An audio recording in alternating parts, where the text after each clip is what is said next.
Good evening, Raider Nation, and welcome to the Raiders Last Call. I'm your host, 401 Raider Jeff, and tonight, Jason Downs is here with us tonight. Chris Raiders is out this week. He's on his way back home from Vegas after spending this Thanksgiving out there. Living at Raider Nation Life, he'll be back with us on Monday during the Monday morning quarterback show. Safe travels, buddy. So tonight, it's all about one thing. Hang on here. Raiders Chargers this Sunday at LA. The Raiders head into this matchup beat up, inconsistent, and still trying to figure out who they are. Olson is stepping in as the OC for the rest of the season. 6 games to show whether he can wake this offense up or whether it's just another chapter in a long, frustrating year. The Chargers, same story of a season. Talented roster, sloppy execution, stadium full of Raider fans whenever we show up in their city. Sunday will be a Raider game, a home Raider game. Can this team take advantage of it? Tonight, we're breaking down the matchups, the expectations, the adjustments, what needs to change for the Raiders to walk out of LA with the win. So let's go ahead and let's get into this. Jason, how was your Thanksgiving? Let's start with that, brother. Thanksgiving was good. We had a good meal, good times with the family, and nice and enjoyable. Good football on TV, and I don't know if anybody's paid attention to Netflix, but we started to watch season 5 of Stranger Things, and so that's pretty cool. Really? Yeah, You're going to start with talking about Stranger Things? well, You know what's I can. strange? You know what's strange? This shitty ass Uh, season that we're being stuck in. that's what I'm talking about. It kind of goes all together. They could have Uh, made. They could have made season this. The Raiders season could be season 5 of Stranger Things. It really could. And it wouldn't even be a sci-fi. It's just a comedy. Starring Geno Smith with a special guest appearance from Chip Kelly, who's only in half the Yeah. episodes. Yeah. Well, let's say hello to the chat. If one person noticed this morning, and then I got a text from somebody that I'd set the show to start at 9 a.m. this morning. So, in all fairness, in my defense, I was putting this shit together at like 3 in the morning last night. So, I just thought I switched it to 9. I forgot to switch the AM to PM. So, I don't know had who called you. you did. No, But yeah, okay, well, Donuts Duncan posted this morning at 8:30. This is an early last call. And I'm like, ah, shit. So, Donuts, thanks for being the first one in the chat. There's no denying that one. 8:30 this morning. It was 12 hours. And he's still here now. That's a long wait, well, man. that's just it. He didn't get the memo to that. Yeah, we were going to do it at 6 o'clock this morning. Yeah, yeah. Daniel Berry's in the house. Michael Guerrero's in the house. Uh, What's up, Michael Guerrero? oh, yeah. Hi. Rosetown's there. What's up? Rosetown. I didn't think you were going to be Chris home. is here. I just got home like about 45 minutes ago. Uh, AO's here. What's up, man? PNW Mark, what's up, my guy? I haven't seen you in a few days. Ooh, yeah. Welcome back. Accelerator. We have a chance to beat the Chargers because we have the element of surprise with the new OC, and Chargers don't make good adjustments. Yeah, but they've also had a bye week too, so they've had 2 weeks to get ready for this game. Fuckers. Who was surprised? Probably in the same old scheme anyway, so what's the surprise? Yeah. Let's see. Rosetown's in the house. Raider Travis is here. What's up, Raider Travis? How you doing, brother? Hey, congrats on your milestone there, brother. That's awesome. Oh, that's a All 20, the all the kudos in the world to you, my guy. is that 20 years, the 20 years guy? 19, 19? 19 years. Yeah, congratulations Harry, on I'm that. thinking I'm celebrating 5 years on Thanksgiving Day, and this son bitch got 19 on me. God bless him. That's awesome. I Yeah. barely got I barely get 5 minutes, so yeah, congratulations guys. That's a milestone right there. Yeah. Yeah. Charges underestimating is will win. I hope so, man. 'Cause I don't want no loss. Well, Chris, I didn't think you were going to be here tonight because you said you probably weren't Dude, going to be home in time. I, I, So, I, I planned to be home like an hour and a half ago, but the Vegas traffic, man, I tried to anticipate it. So I was going to leave Sunday. I said, no, leave Saturday. Why everybody leave Sunday? But they say they thought the same way. Like, God damn it, you assholes. It took 4.5 hours to get here. You just like 3 hours, 3.5 hours. I No made it. problem, brother. You earned that. Congrats, man. That's a huge accomplishment. Yeah. And plus, and plus, and My plus, I, wife's at 10 and plus, years. and plus, I had to be here, man, because I don't want to get written up by HR because that guy's a jerk. I don't want to be written up. Well, I am going to tell you right now that I have all the questions and everything written based on me asking Jason. I didn't think you were going to be here. So at least I put it to your channel. So I wasn't going to do that, You not can do go. that. You can go ahead, man. It don't matter to me. Man, you can do it. You can freestyle. Jason can do all the answers. I'm cool with that because he's the smartest man in the room. So Yeah, dude, your mic's all staticky. yeah, I'm gonna adjust it right now. Chris How about acting that? extra grumpy tonight. No, he's not grumpy right now. How about that? He didn't have to watch Wars today. All right, I'll be right back. Let me start this crap. Shit. Is my shit choppy too? Because Jason, yours is too now. Am I choppy? Yeah. Yeah. You are. I just got here. I'm not grumpy. I just got How's here. that? Was that choppy? Nah, your voice is though. My voice is choppy? Yeah. Like your mic's cutting in and out. It's choppy everywhere. God damn it. Oh. Thanks, man. I appreciate it. Yeah, 5 years. 5 years Thanksgiving Day was my milestone. What's up, Gravy? How's the mic now? You're good. How that You're sound? good now. All right. I'm still choppy. No, if you're you have good now too, Chris. if you have echo cancellation on it, it's not working right. Oh, I'm still choppy. Let me check. Yeah. All right, so my settings are all good. Echo calculation. Yeah, we blame Gino on that one. All right, looks like we're all good now. All right, well, let's get into this then. So we're going to start discussing the opening thoughts here, the energy going into this game. So with that being said, with everything going on, I guess this for both of you then, the new OC and messy season, road games that basically a road game that's basically a home game because how well the Raiders show up. Someone's got the sound running in the background because I can hear it double. I can hear myself. I don't know who it is. It's not me. Oh, you know what it is? It is you. Is it me? Because when I talk, I see a microphone light. No, I see Chris's light up now. Maybe it's you. It's not me. It's Chris's. Can't blame me. How about that? You got your phone playing the show? Nope. Not you, Chris. I'm back in my heat shit, as you can tell. Yeah. How about now? Well, hold on. I'll tell you. As soon as I talk, and yeah, I don't hear it now. We're good. Nah. All right. So start this again. With everything going on, new OC, messy season, road game that's basically a home game. What's your confidence level, both of you? We'll start with Chris first. What's your confidence level going into this game for the Raiders? From 1 to 10, or you want this confidence level high or low? I mean, Yeah, we can do a 1 to 10 on that. from 1 to 10, my confidence level is like about 6. It's better than half. All right. 3. And Jason's for keeping it a little more real. What's up, Ray Paul? I say 6 because they used to play Australia tough, but the Raiders have won a game in LA since they were LA Raiders. Seemed like years ago that was. So I'm gonna just kind of take middle of the road because I think we got a chance, but then I also think we don't. So I'm just gonna stick it with a 5 because I really don't know how to read this team. If Chip Kelly was still there, I would be on Jason's side with the 3.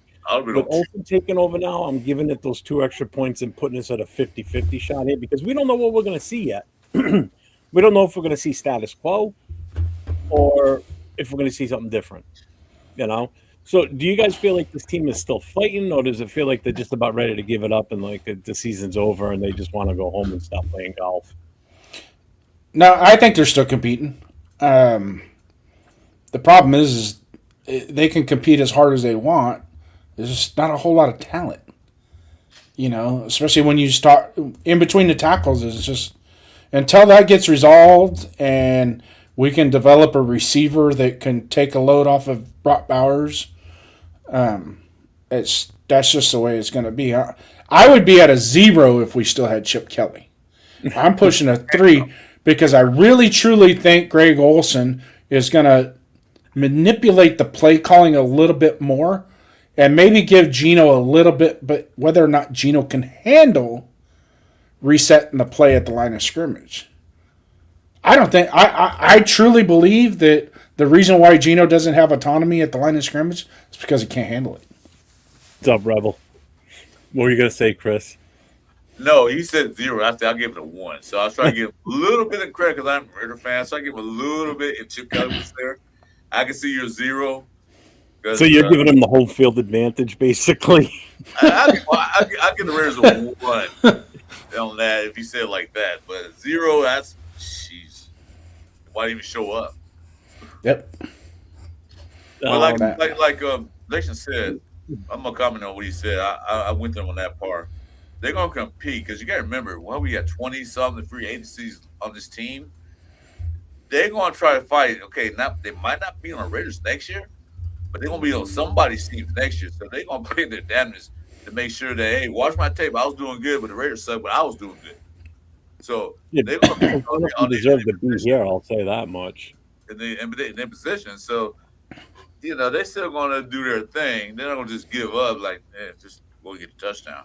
So So playing off of what I said about Greg Olson and how that may or may not change things, with still the jury's still out until the game is over, basically, to see what happens. So Greg Olson takes over. Do you guys think anything actually changes, or do you think he's going to simplify the offense? Is he going to improve the QB reads and rhythm? Red zone issues. First, we got to get to the red zone. And then do you think there's going to be like a change of pace and aggressiveness? Because that's what's missing, is that aggressiveness. But I don't think we have the right mix. What do you guys think on that? We'll start with Chris. I'll say go ahead, Jason, because I'm going to ask Jason before you start with this. Remember Greg Olson's offense he ran when he was here?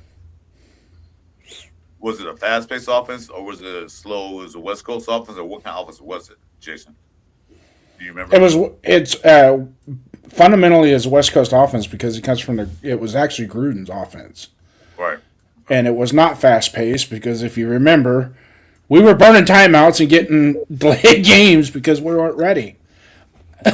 With that, even when we had that run at the end of the 2021 when we made the playoffs?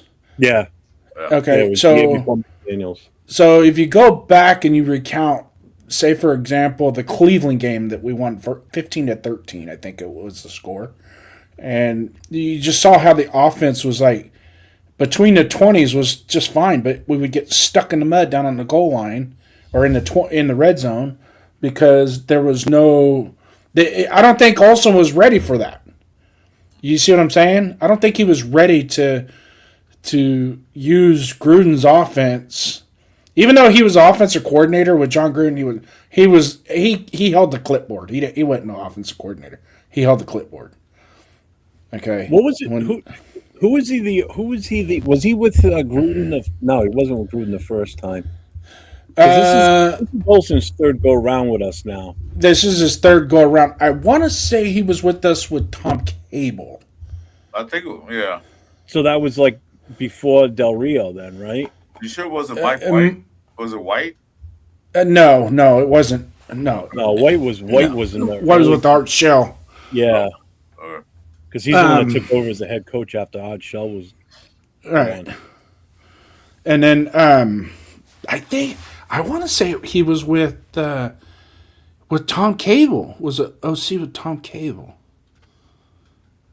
I'd have to look. I just thought of it now. Other than that, it would have been perfect. If anybody in the chat wants to Google that, just so we get it correct. I mean, I don't want to be. I mean, it's not. That's not. I know this is his third go around, and his second go around with John Gruden as an offensive coordinator. Basically, When the offense came off the field, Gruden turned around, handed him his clipboard, and said, "Hold this until we go back on offense." That's all he did.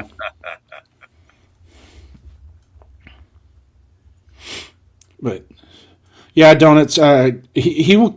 Well, there's no installation of a new offense. And I don't even think the philosophy is really going to change as far as what the overall scheme is. But I think the system, what he'll probably end up doing is being a little bit more deliberate with how he calls the plays. Versus with Chip, I think some of the rumors and the rambling that I heard is there were plays being called during these games recently in the last few weeks that hadn't even been practiced. I heard about that. We You know, talked about that and when Friday night. Yeah. yeah, so it's like there were some of the plays that were just like we haven't run that play since preseason. Why are we calling it now? I think Greg, I think, is smart enough to understand what our deficiencies are, especially with the offensive line, and maybe try to attack some of that or get away from so they don't become a liability as much. They're going to be a liability. I'm sorry, when our offensive line, it has nothing to do with them, misreading a block or anything. They just purely get their ass kicked when the ball snapped. So it has nothing to do with, well, I didn't know that, I misread the play or I didn't, oh man, I'm sorry, I missed that. No, you got your ass kicked because you were laying on your back when the play was over.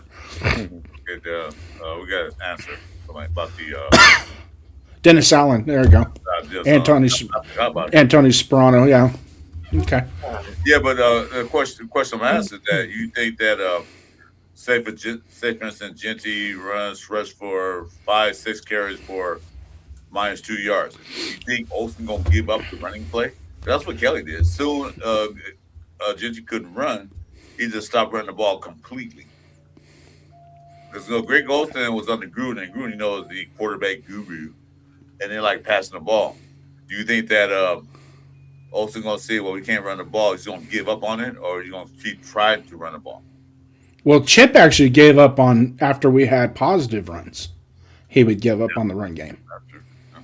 So Genty would get a 5-yard or a 7-yard run, and they'd be clean runs, not something where he's getting hit 2 yards and then using his strength and doing some type of mosh pit to where because those aren't clean runs, that where they're getting 7-8 yards off of a mosh pit, or I don't know, Portuguese tush push, if you want to call it that, where the Portuguese tush push. I'm not a Portuguese, bitch. I don't like Portuguese. I'm half Portuguese. Yeah, that means you're half right. That's right. Oh my goodness! I'm gonna be Nigerian or Somalian or something like that. All I know is a week from today, I get to go to my favorite restaurant. We do this every year on December 6th. It's the anniversary of my dad's passing, so we go out to the cemetery, and then we stop in Fall River on the way back, and we go to this specific Portuguese restaurant, and the food there is absolutely amazing because Fall River is a huge Portuguese community. So there is nothing better than Portuguese food, man. I'm telling you. Those damn sausages, man. I want those sausages. Yeah, and especially a Portuguese Basque restaurant. Have you ever been to a Basque restaurant? Oh my god! Maybe, who knows? I couldn't even tell you. That's it. Basically, it's like the one I went to was like a barn, and they just seat you. You just go in, you sit down. You don't order food or none. You just sit there, and they just start bringing out tons of different food. Is that right? And dude, I'll tell you, one of the best weddings I ever went to was catered. It was done at a Portuguese banquet hall, and the food came out a la carte, and it was all like codfish cakes, the Portuguese rice, the blade meat. It was it's all good. 15, 20 years ago, and it's still the best wedding I ever went to. It was awesome. That's something, Jason. That's something. One time when I was younger, I went to a 7-course restaurant meal that's 7 courses, and there's no menu. You need to sit down. As soon as you sit down, they bring you this, in a row.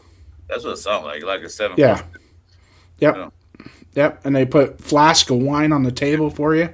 They don't ask you, do you eat pork? They don't ask you that. They bring it to you. If you don't eat it, just take it away.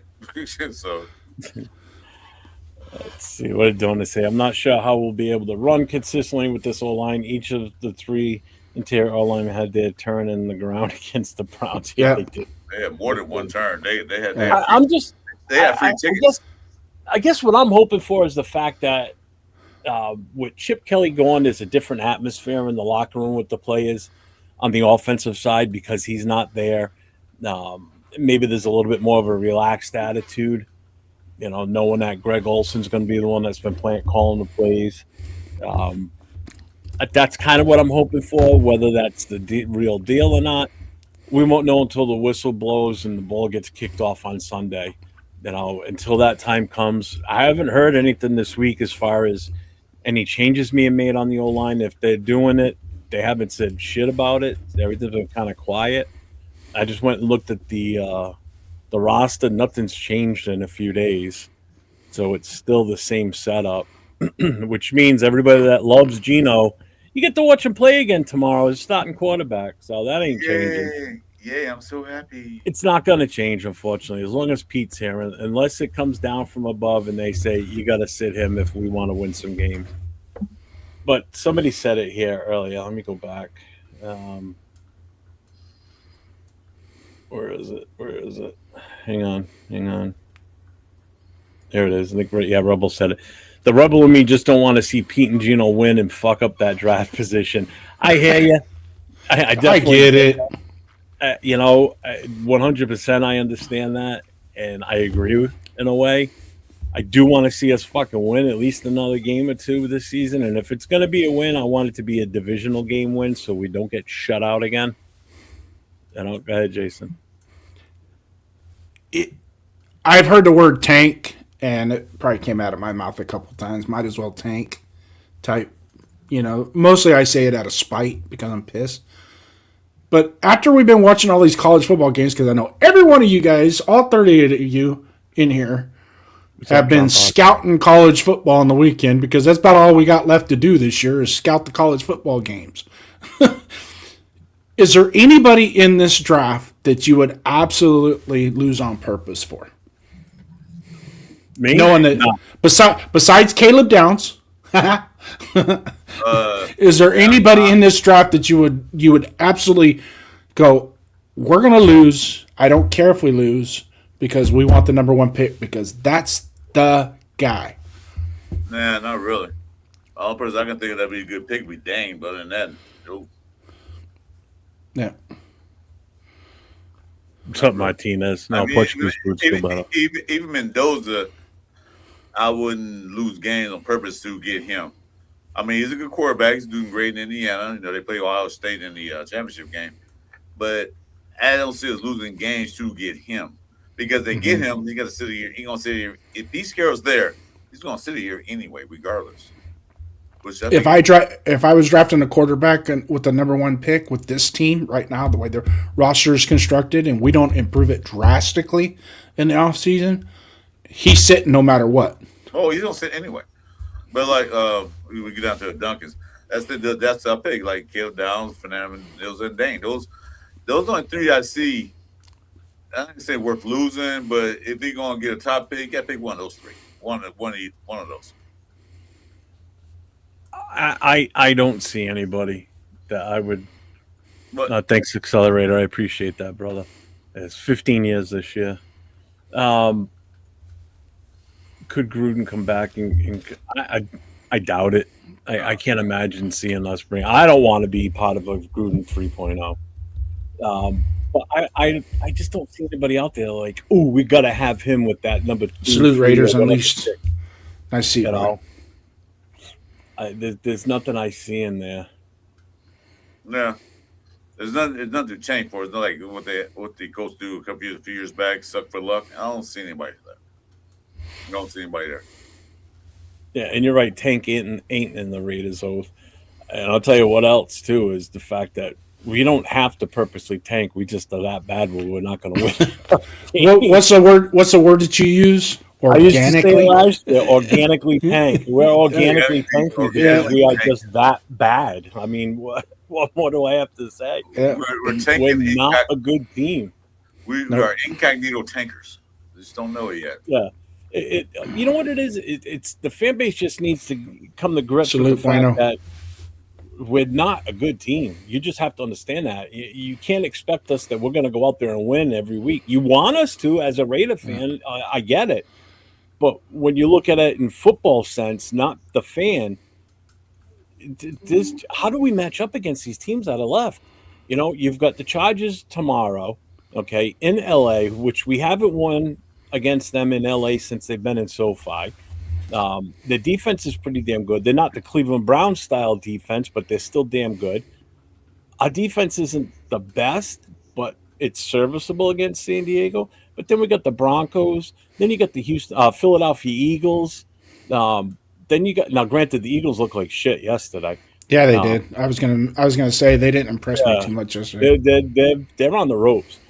Houston's got one hell of a defense. If you think we're gonna have an easy time with Houston, you're crazy. Will Anderson is going to eat Then him we got alive. what? We got the Giants and then the Chiefs, right? Am I missing a team in there somewhere? Yeah, but you don't think about Will Anderson the way Garrett did. Will Anderson do the same thing to them. They're going to eat him Oh, alive. dude, they were nasty. They're nasty. It's not just Will Anderson, Hunter. But Will Anderson did. And they got a hell of a secondary. Yeah, they do. And also, Will Anderson, they got good defensive line. Period. They're like what, the number one defense in the league. So I don't see the offensive line blocking any one of those guys. Like, who gonna block them? You get a coat from you get a coat from the college ranking? What? I think at coach. Coach, maybe? Oh, who knows? Coach. What's up, Yeah. I'm Bueno? What's up, brother? Let's see. Lord Rochitas, what's up, my guy? Unless you use that number one pick to trade back and acquire more draft pick. Bingo! Yep, Exactly what I wanted to do. What we should have done last year, too, instead of taking Genty. This team could have looked completely different.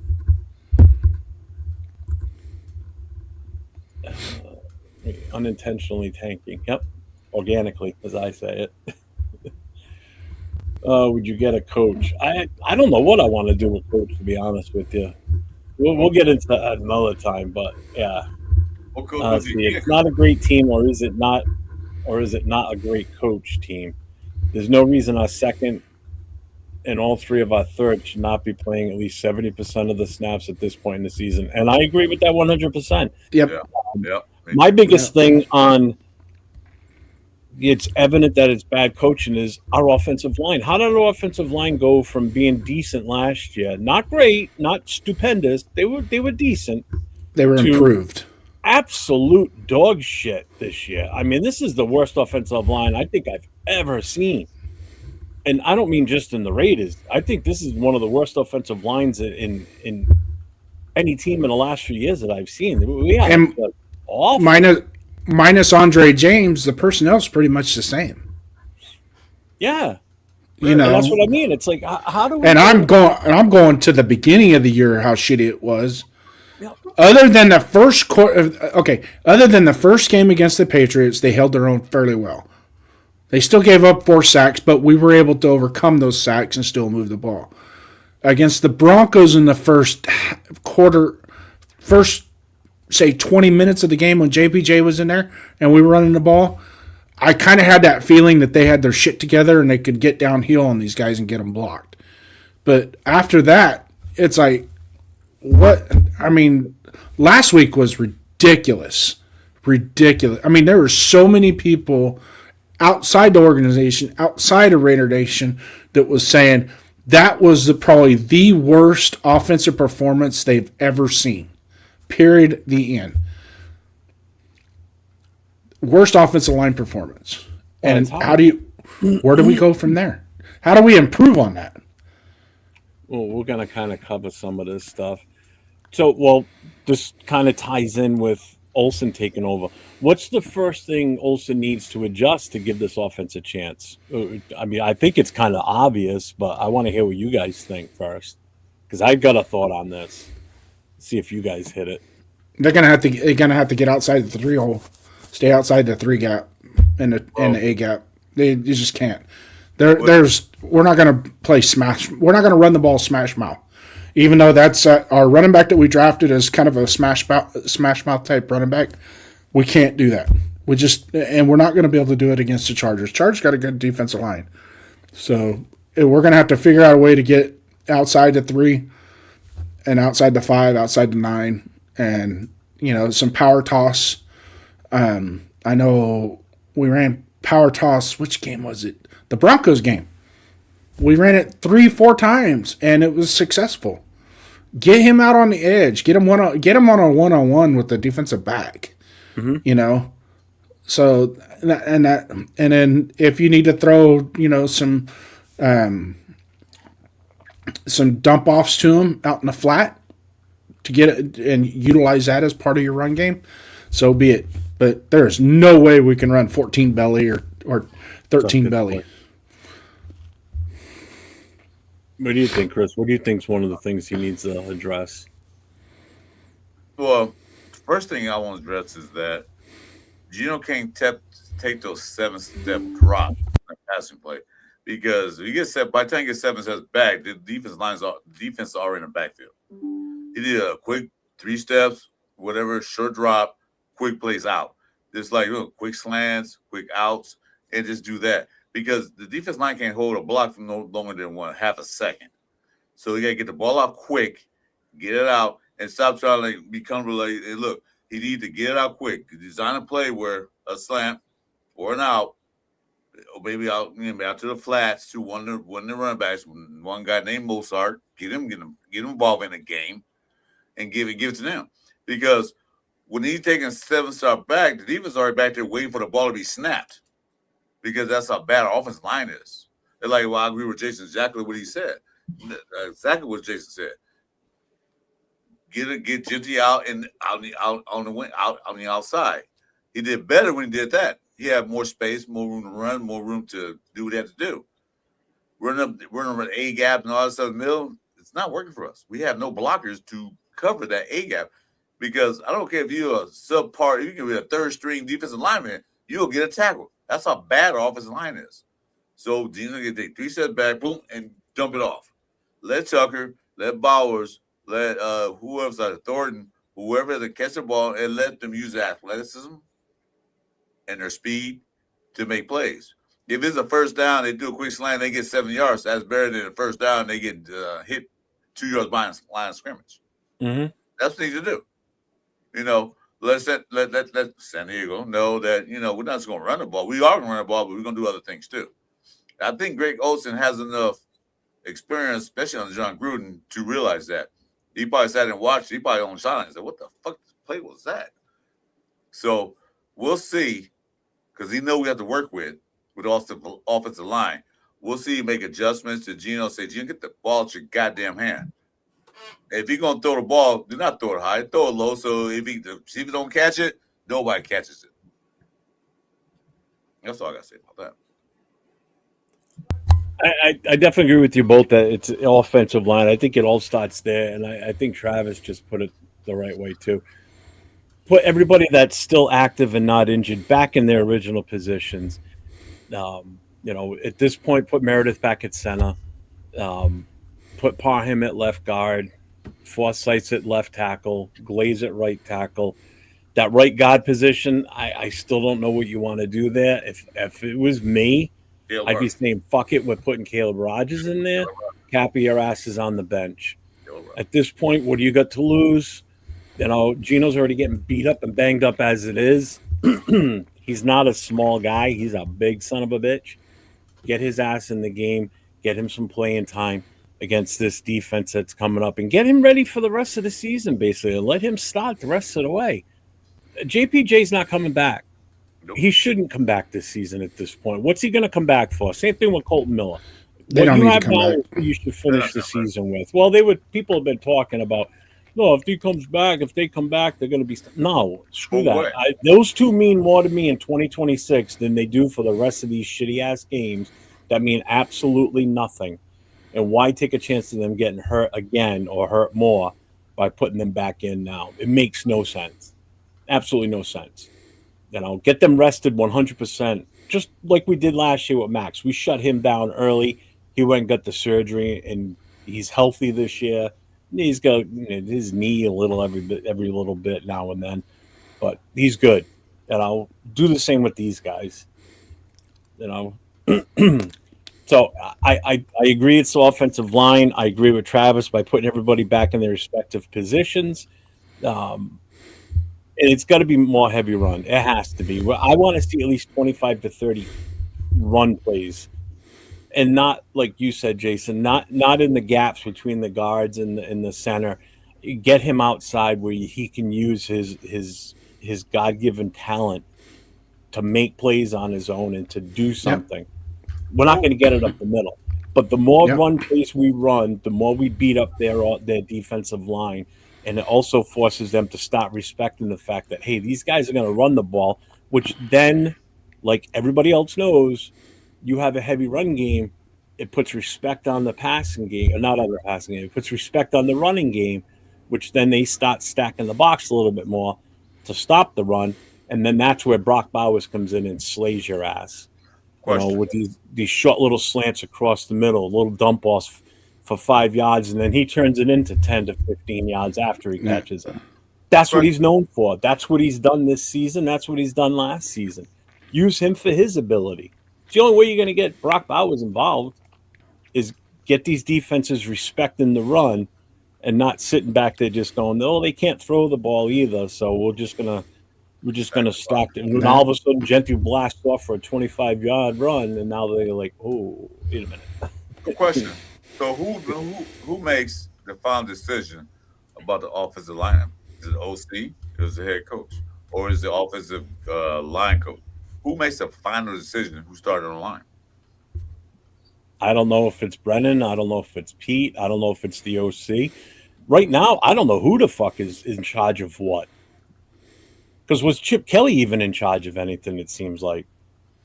He's in charge of the Eagle. That's the only thing. So let's strike some common sense into this conversation real quick. Go for it. Who do you think should have the say on who starts? The offensive coordinator. OC. Okay. Because it's the only way that his vision and his plays are going to work is if the guys are in their right spots. Right. So it should be the OC. It should be the OC. But I bet it's not. Now, if you have dissension amongst your offensive coordinator and your offensive line coach, which that could be a possibility, right? There'd be a little dissension. Who gets the final say then? What's up, Moval? They'll probably go to head coach if it's like that. So it would default to the head coach, right? So if the offensive coordinator and the offensive line coach cannot agree upon how they're going to set that offensive line, then the head coach has to step in because ultimately he's the carrier of the team. So he has to. It ultimately falls back onto him, and then, as they say, shit runs downhill. Right? Okay, starts at the top and runs downhill. So let me say this. I'm going to cut you off. Let me say something real quick. Okay, both of you guys were in the civil service. Jeff over here was a fireman. You were a police officer. You know how it works. It goes rank and file. You know what? It goes from the top to the second to the third. So who's on top? Head coach. Who's second behind head coach is the coordinator. Shut up, Rose. Down to the line coaches or whatever coach. It goes at them. They're at the bottom of the pecking order. So if it goes to that, the head coach made the final decision. The thing is that the OC should be in charge of all. He's the offense coordinator. That means all the offense, everything from line to running backs to wide receivers, tight ends, everything. If there's dissension in anything, who's dissension against? The offensive line coach? He has no say in the matter. No, I'm the offensive coordinator. I say he's playing center. That's it. Done deal. I don't care what you think he can do. I'm saying we're gonna play center. If he mess up, then it's okay. But the offensive line coach is in the meeting room with them. He's in the individual. I'm saying that. Okay, hold on. So his input has to have some weight going forward. Now, if the offensive coordinator thinks somebody else, it could be somebody else, then ultimately he has to make that call, or they have to default and collaborate together to determine which route they're going to go. You see what I'm saying? So I get your point. It can't. It doesn't matter. You collaborate, you work with each other. What do you think?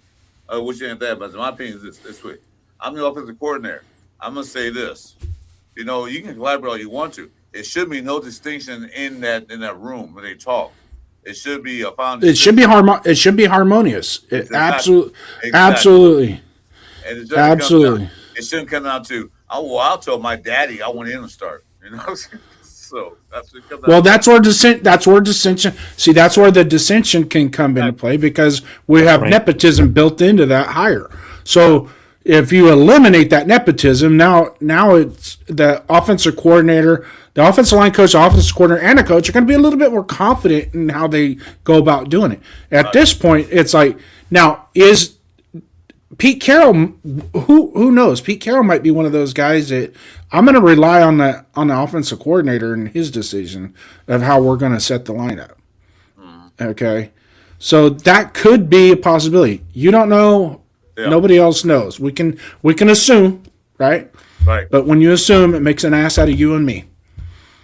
So we can just focus on that. But when it comes to the offensive line and setting the overall weekly performance grade, how they performed in preparation, the offensive line coach is going to have a better grip on it from the meeting room to the individual work to the group work that they're doing together, all the way up to 11 on 11, 7 on 7, 11 on 11 drills.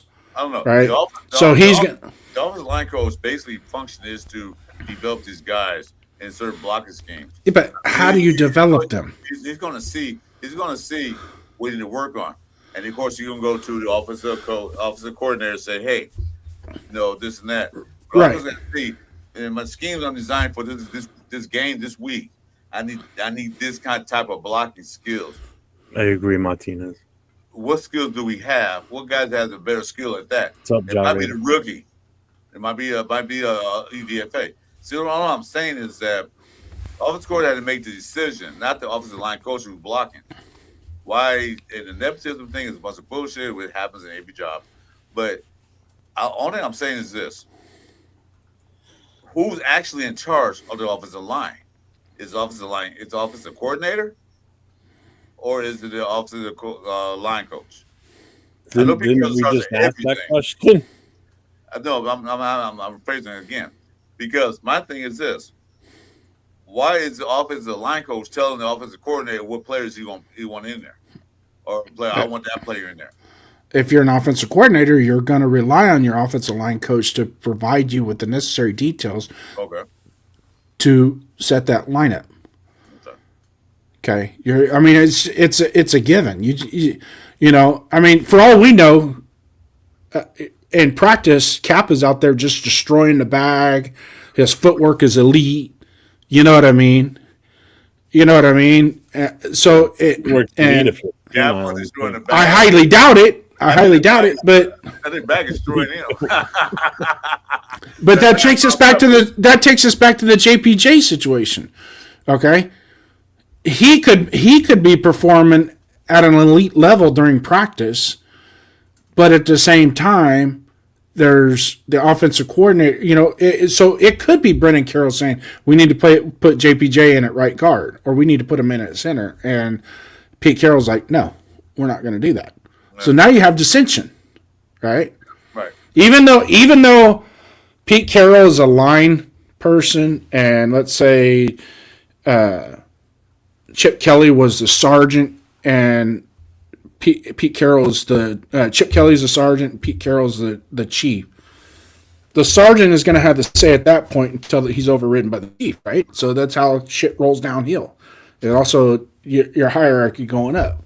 But that a good sergeant would rely on his front line person to give him adequate information to set that lineup. So, and that goes from the film room, like I said, from the film room to one-on-one drills to group, 11 on 11 installation, all that stuff, as to where they're performing. And so is Caleb Rogers at a level that is not satisfactory because I can tell you right now, if you put Caleb Rogers in and he goes in there and gets annihilated, we've actually done more harm than good for that kid. Okay, because there's still a chance for, and we've all said it, to develop, right? Where is he going to develop the most? He's going to develop most one-on-one with his personal coach, to his offensive coordinator, to how the head coach views him, right?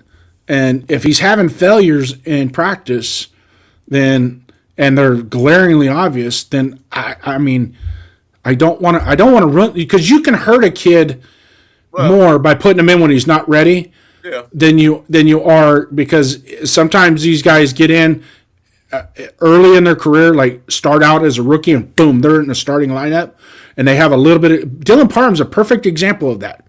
Okay, Dylan Parham, his first year and a half was pretty good. It was damn good at left guard. Then all of a sudden he just started regressing, and now he's a shitbag. So it could be, early success could be false hope as well. So we got to play it right. And I totally believe you at least got to get him some game reps. Okay, he's got to get some grass stains. If he ain't getting grass stains, he's not going to do it. So get him out there, get him some grass stains, pull him out, evaluate him. What's wrong with that? There's nothing wrong with that, but don't just put him in there just to, you're going to sink or swim. No, we're not. That would do that kid no justice whatsoever. See, what Gravy says here, it makes sense, too. He goes, to me, Chip would second-guess the running game because he would get pushback from Pete because of his son.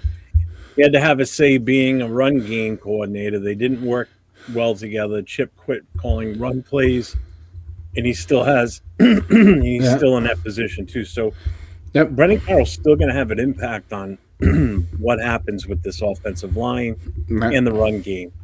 So will that change? I doubt it. So that's why part of me says that nothing's going to change on the front line. I think it's just going to be the same shit with just someone else calling the plays. The kid's got to go. I'm sorry. He's the main reason right there why this offensive line has regressed. Why is Glaze so bad compared to what he was last year? How is it these guys that were here last year regressed so much? I've already said this once tonight. This line has regressed overall. Kappa never should have even been here. Parham, for whatever reason, made the team. I didn't even expect him to make the roster. And now that he not only made the roster, he was one of the starting five. And this has been the story since the first offensive series in the preseason game. From that game on, I've just been so pissed off at how this offensive line is being put together. And it's been that way since then. And then it's still Pete Carroll's press conference. Still, I can hear him in the back of my head. It's a process. We're going to have to evaluate these guys. It could take a week, could take 2 weeks, could take months, could be well into the season. It's too late for that now. And here we are still, and we still don't know, the full outcome or the full, what the fuck they got planned for this offensive line. You got these two rookies that you drafted in the third round. Why are they not starting yet? I've seen guys in this league already that were drafted either before them or around the same time. They're already starting. Patriots have two rookies. One was taken in the first round. The other one was taken, I think, in the third. And they're both starting on the same side. They're starting left tackle, left guard. They're both injured right now. They got hurt last week or before their bye week. But they started all season. And look what they're doing. And all the Patriots have one of the better teams, offensive teams in the league right now. They're killing it. They're on a goddamn roll. We can't even get our shit together on teams that we should be blowing out. Like Cleveland, we should have destroyed them. Should have beat them by at least 7 points. Okay. Yeah, with the talent we have on offense, with the skill position guys, we should have beat them. Yep. But our offensive line holds us back. It's been holding us back all season. Oh, it's a cancer. I'll say something right quick. You know what, Jeff? You're right about Glaze. There's that sophomore slump, but some of them shouldn't be that pathetic.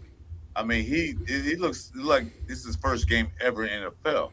I don't know what they're doing with him, what they're teaching him, what they're showing him. because he shouldn't win that from hero to zero in 1 year. Sophomore slump, okay, take a step back. Sometimes you don't do as good as you did last year, but this year he looks pathetic. That comes from the coaching. They haven't doing the wrong thing or doing something. I don't know what they're doing. But like you said, that I seen rookies out there playing the game and they're doing pretty good.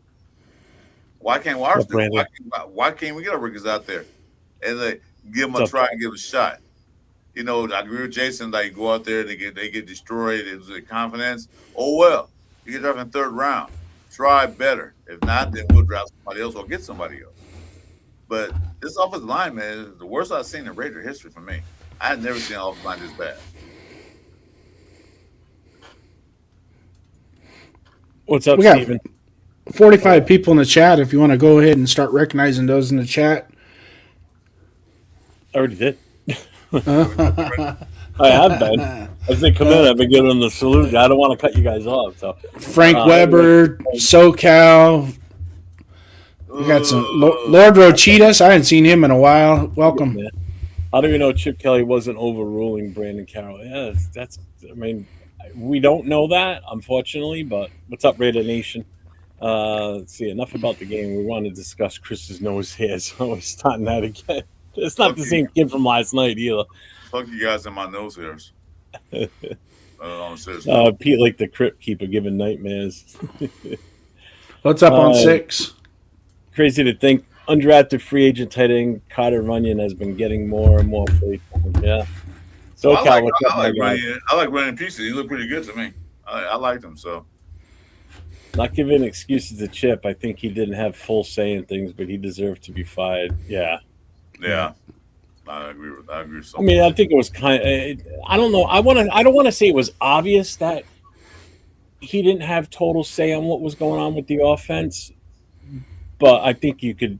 Those that know could tell, that could figure it out. That this isn't the same type of guy that we've seen calling offenses before. Because I'm sorry, but there was not much thought or ingenuity or just anything special in these plays. I mean, they were as basic and stupid as they could be, and we couldn't even get that done right. Like I said, you got an offensive line that can't even do the simple basics. Like how footwork. I mean, that's shit you learn as a kid, and you're still here as a grown adult. How many years in the league already, and you still don't know how to, have your feet planted in the right position. And well, I'm gonna tell you one thing. You saw the Ohio State game.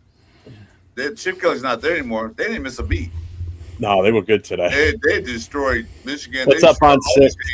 On the offense. So they didn't miss a beat. Chip Kelly gone. They didn't miss a beat. They still look just as potent as the Chip Kelly was there.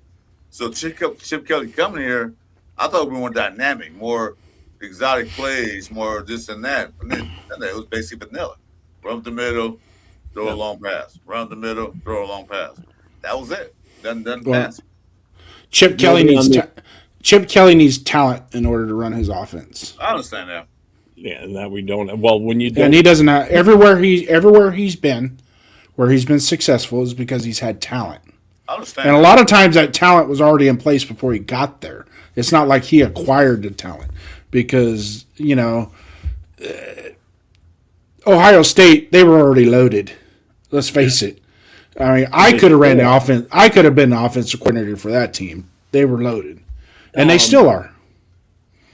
First, nobody on this show is going to the game tomorrow. I don't know about anybody in the chat. I know I'm unless you're paying for my airline ticket, I'll go. Yeah, I mean, we've got talent and skill positions, or even with Chip Kelly. Yeah, he had the talent. But when your talent is the most important part, which is your line to help you let plays develop and to actually do stuff, you're handcuffed as an OC. When you're going through with this offensive line, that's why I don't really have much hope that Greg Olson's going to come in and just be like this awesome thing now that he's here and he's going to take over and shit. On 6 with the $5 super chat. Thank you, my guy. Everyone, please rise and remain standing for the VP of Paper Clips. It's in the house. On 6, you all may be seated. I'm going to the game tomorrow with a No. Have you already been up with him today? Because I know Raider Ben's down in LA today. They're supposed to go live tonight, so make sure you guys check out Raider Ben's channel if you don't have his notifications on. They're supposed to be on live tonight, like around midnight my time, which is I think 9 your time. 9 o'clock. It's going to be him. Aunt Six is supposed to be there. AR is going to be there. I think Dirty's going to be with them too. Actually, Dirty is down there because he was waiting for him outside the hotel when he went live earlier today. Yeah. So, thanks, Aunt Six. I appreciate it, man. Yes, I recognize on the go. That's why you see me do this, and I'll whisper. Chip is old. Old people joke about Pete age, but Chip had old timers calling bogus plays. Nabman's in the house. What's up, Nabman? How you doing? Navman in the house. Which means Sacktown Mike. Where is Sacktown today? I haven't seen him. I don't know. He's got to be around here somewhere. He probably OD'd on tryptophan from Thanksgiving. Yeah. Let's see. Tanner Jackson house. What's up, Tanner Jack? Yep. Tanner Jack. Kelly plays even in the Playboy. Who knows, man? Who knows with this shit show of a season and roster we got? Who the fuck knows anymore? Pete's kids stooge Chip right out the building. Yeah, they both need to go, man. I'm sorry. Derek Haas says he loves Greg Olson. Dirty's going to be there. What about Clean? Oh, good Lord. Look who's there. Randy N's in the house. Mel Gibson and Danny Glover and Joe Pesci. Happy Thanksgiving, Randy. What's up, brother? Fuck the Broncos. Hell yeah, because would love to meet him, but not spending any money for the Raiders the rest of the season. Yeah, they were at the LA takeover earlier. He was there with Leo and all them at one point today. But getting back to this, then, I mean, I know we've talked a lot about Olson and the offense, and I hope they come out with a heavy run game plan. Because if they don't, I don't think there's any other way for us to possibly win this. So we're going to get into what we think would be the key matchups and where the game is going to be won and lost for us. So with that, we've got the Raiders' offensive line against the Chargers' pass rush. Can we exploit the Chargers' run defense? The Raiders' pass rush. They have to disrupt that rhythm. Now, Omarion Hampton is back this week, if I'm not mistaken. Of course. So let's just do this first. Let's bring this up because this is the injuries. Let me see. Remove this banner for a second. These are the injuries so far. This is the injury report as of Christ. I can't even read it. My eyes are so fucking hurt. Today to tomorrow. So this is the full injury report now. So we got Max Crosby. With the knee, he was limited at Wednesday's practice. Thursday was full. Friday was full, so he'll be good to go. Tyler Lockett, full on Wednesday, then he was limited Thursday and Friday. Looks like he's good to go. Michael Mayer is out. So the two tight end sets that we've been seeing, you're probably not going to see them as much this weekend. Unless Ian Thomas can, if he can hold that same position that Michael Mayer can, I don't know. Mm-hmm. Do they have to with this defense? I don't think so.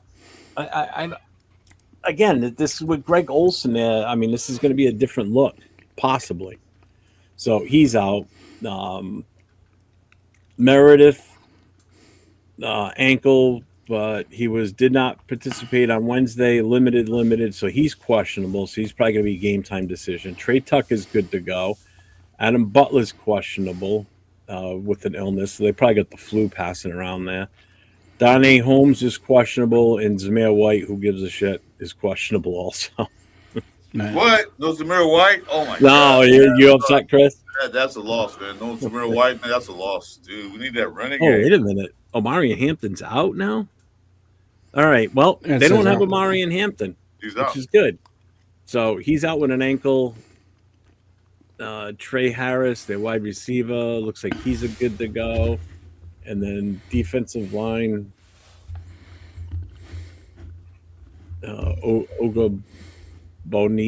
Ogabania. He's questionable. Say that twice fast. Nope. Absolutely not. You better say once fast. Yeah, I'll get fined for that one. He swore. He said bad words. What's up, Chewy? Welcome, Chewy. Oh my god. So, and then we got to avoid the breakdowns on defense, with our inability sometimes to tackle. Now, again, this could be another game where our secondary could possibly get burned. It fucking happened earlier in the season where you get a couple of good passes and boop, they're off to the races. Yeah, you got McConkey. And you got Williams there, and then you got the other dude. So they got. Yeah, you still have Keenan Allen too. Keenan Allen has always been a thorn in our side. Yeah, so they got a good passing What's crew. up, Chewy? Receiving crew. So yeah, Keenan Allen's going to the Hall of Fame after tomorrow. Yeah, yeah. He always burns us every game. How do you see our O-line going up against this Chargers pass rush, Jason? Do we have to continue to talk about the offensive line? Well, yeah, because now we're actually going to be talking about the matchup now. What you think the offensive lines are going to be able to do against Khalil Mack and the rest of his bitch-ass crew? Well, the last time we played him, Khalil Mack was starting to cook before he hurt his elbow in the first half. So after what we saw last week against the Browns, I could see Khalil having anywhere from 2.5 to 3.5 sacks this game. Just him alone. 5 to 7. 10.5 sacks in this game?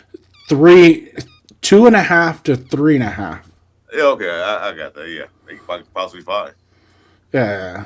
So, and then I can see them having a total of 5 to 7 total as a team because they can get after the pass. They can get after the passer. Yeah. And they're coming off a bye after they lost to the Giants. Was it they lost to? They went. Who did they lose to before they? They went back east. I think it was the Giants. Yeah, they lost to the Giants, and then they lost to them pretty bad. Yeah, it was pretty convincing too. So this is a get right game for them, especially with 6 games left, and they're in second place in the AFC West. So if they have any chance of wanting to win the AFC West title, they're going to come out firing tomorrow. And I don't think, so as far as the offensive line, the matchups of the offensive line, it's just hold on, just. I think. Hold on. Tell us how you really feel. Deep down. Take a breath. Deep down and say how you really feel. I hope so, Frank. Yeah. What's up, G-Fan? Welcome in. This tells. It's not going to be good. All right, there you go. I agree with Jason. I don't see unless they may have drastic change during practice, during Olson's play calling. I don't see our offensive line holding a stack. I mean, granted, Chargers not as good as the Browns' defensive line, but it still have a solid defensive line. You got Khalil Mack, and I forget the other kid, a defensive tackle. He's pretty good. I don't see him holding up, especially in the middle, because they're going to crash that middle hard. Because if you got Kappa playing center again, oh God no, or anything like that, it's going to crash that middle. All the interior linemen is going to be offensive line going to be on your butt, and Khalil Mack can feast. Because Khalil Mack, what side does he play? He played Low Man on the right side or left side? I can't remember. I'm not sure. I'd have to look up their depth chart. You usually play outside with Cole. I got it. That's on the left side, right? Yeah, We haven't given up a 100-yard rusher. I thought we had one already against us. Who? Donut said the Raiders still haven't given up a single 100-yard rusher. A single 100-yard rusher. One rusher. One rusher. Yeah, the Commanders had 3 rushers that got 80 yards. Yeah.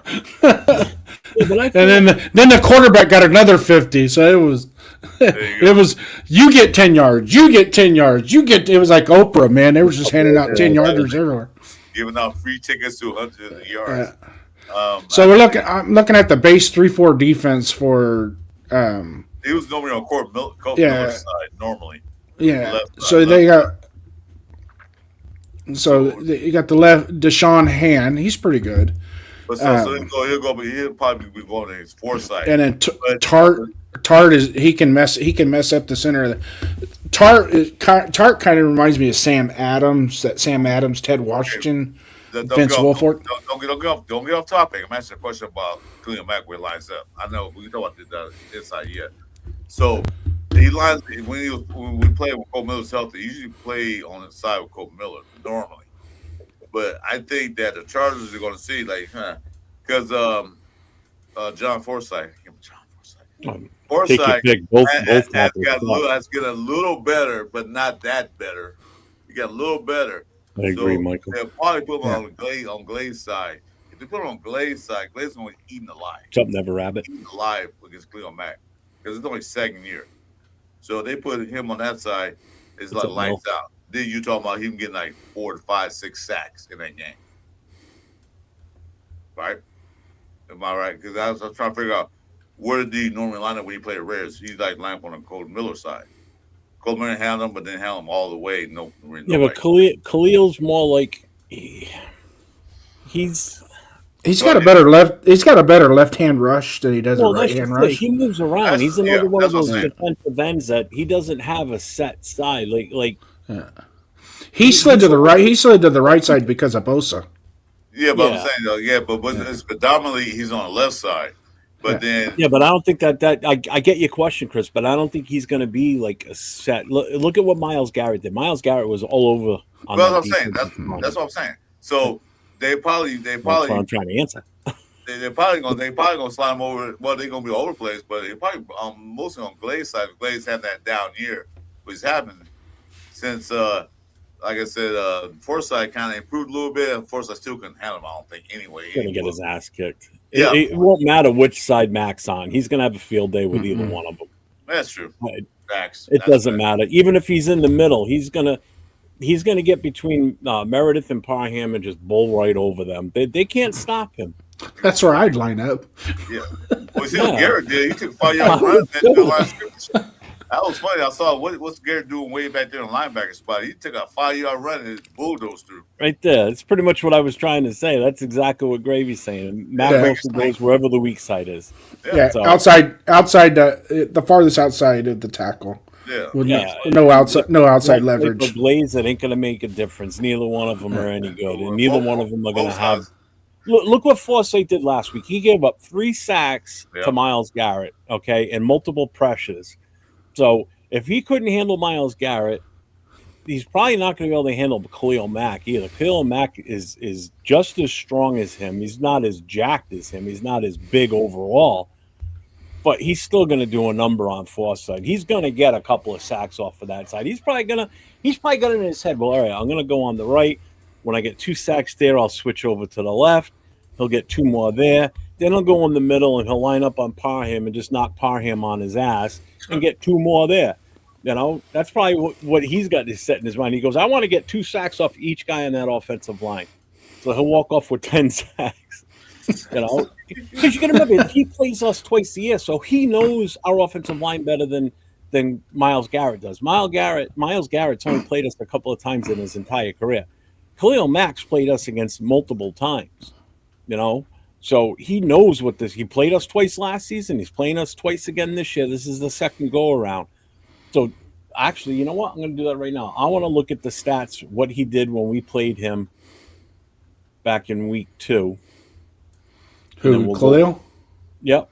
We'll go from there. I think he had 1.5 sacks, and then he got hurt. We're going to find out exactly. So none of this guessing caca stuff. Okay, well, go ahead. Look it up. I'm going to look it up. So, nope, stop.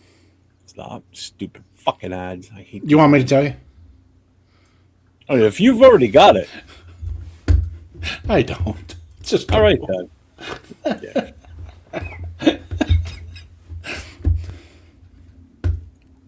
Defense. Here we go. Khalil Mack. What did he do last time? He had 1 sack, 1 tackle, so he didn't have that big of an impact. They got hurt. As far as tackles and sacks go. When did he get hurt, though?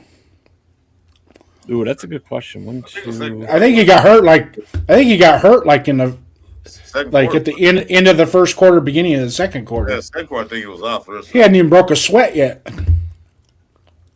His degree didn't setting yet. I think it was the second quarter. He was out in the rest of the game. It was early though. Yeah. Oh yeah, late in the first quarter. Chargers, however, lost defensive end Khalil Mack to a left elbow late in the first quarter. Late in the first quarter, and he still already had one sack before he went out. So, Yeah. all right. So he had one sack. All right. So it was a limited game. I don't remember him getting hurt until you just said it. So Yeah, because I knew it was out for the second quarter. I knew that. Letting them win yard. So do I think he's going to feast tomorrow? Yeah, because you know what, he's probably going to want to make up for not playing in the full game week too. And that's the other thing. He got knocked out of the game, and we still couldn't beat them in our home, in our stadium. We could have had the right coaching shits in the right plays, but we were close. But look what happened when Cleveland takes Khalil Mack out of the game. We moved the ball. Granted, it was garbage time and everything, but we still moved the ball a little bit more freely. You mean Garrett? You take Khalil Mack out of the Chargers game after midway through the first quarter, and we still couldn't get shit done. Well, I took Garrett out of the game because they was already beating our asses anyway, so Garrett didn't be in there. So what's the reason? We was going to ask you, so they took him out. Yeah. Team is cooked. Mack is going to have 12 solo sacks, and we are not going to do anything. It doesn't make sense to win another game. Number 2 pick is what we should care about. Number 2, damn. They want to win already. I don't think anybody's going to win it. The Titans, I think, locked up the number 1 pick. What's up, Sacktown? Welcome in, brother. There's Sacktown. Well, here's the other matchup we got to look at too. Our front defensive line versus their offensive line. So if everybody remembers, how well did Max do in that game? That kid took Max to school. Max couldn't get no pressure. It was just him. It wasn't no chip blocks. It was nothing like that. It was like what's his name? Sorry, P. I can't call his name. Pimpkins? Yeah, it was Pimpkins on the right line that held him in check for pretty much the whole Max game. Could not get any pressure at all. He had him in check. So, I don't know. I don't think we'll have any pressure on them unless they design some kind of stunts and all that stuff. Because Pimpkins did pretty good in that game. I was pissed off. He did. So he had 1 tackle and 4 assists, no sacks. They didn't get close. Pimpkins did a number on him because I was watching that game with a lot. That game was.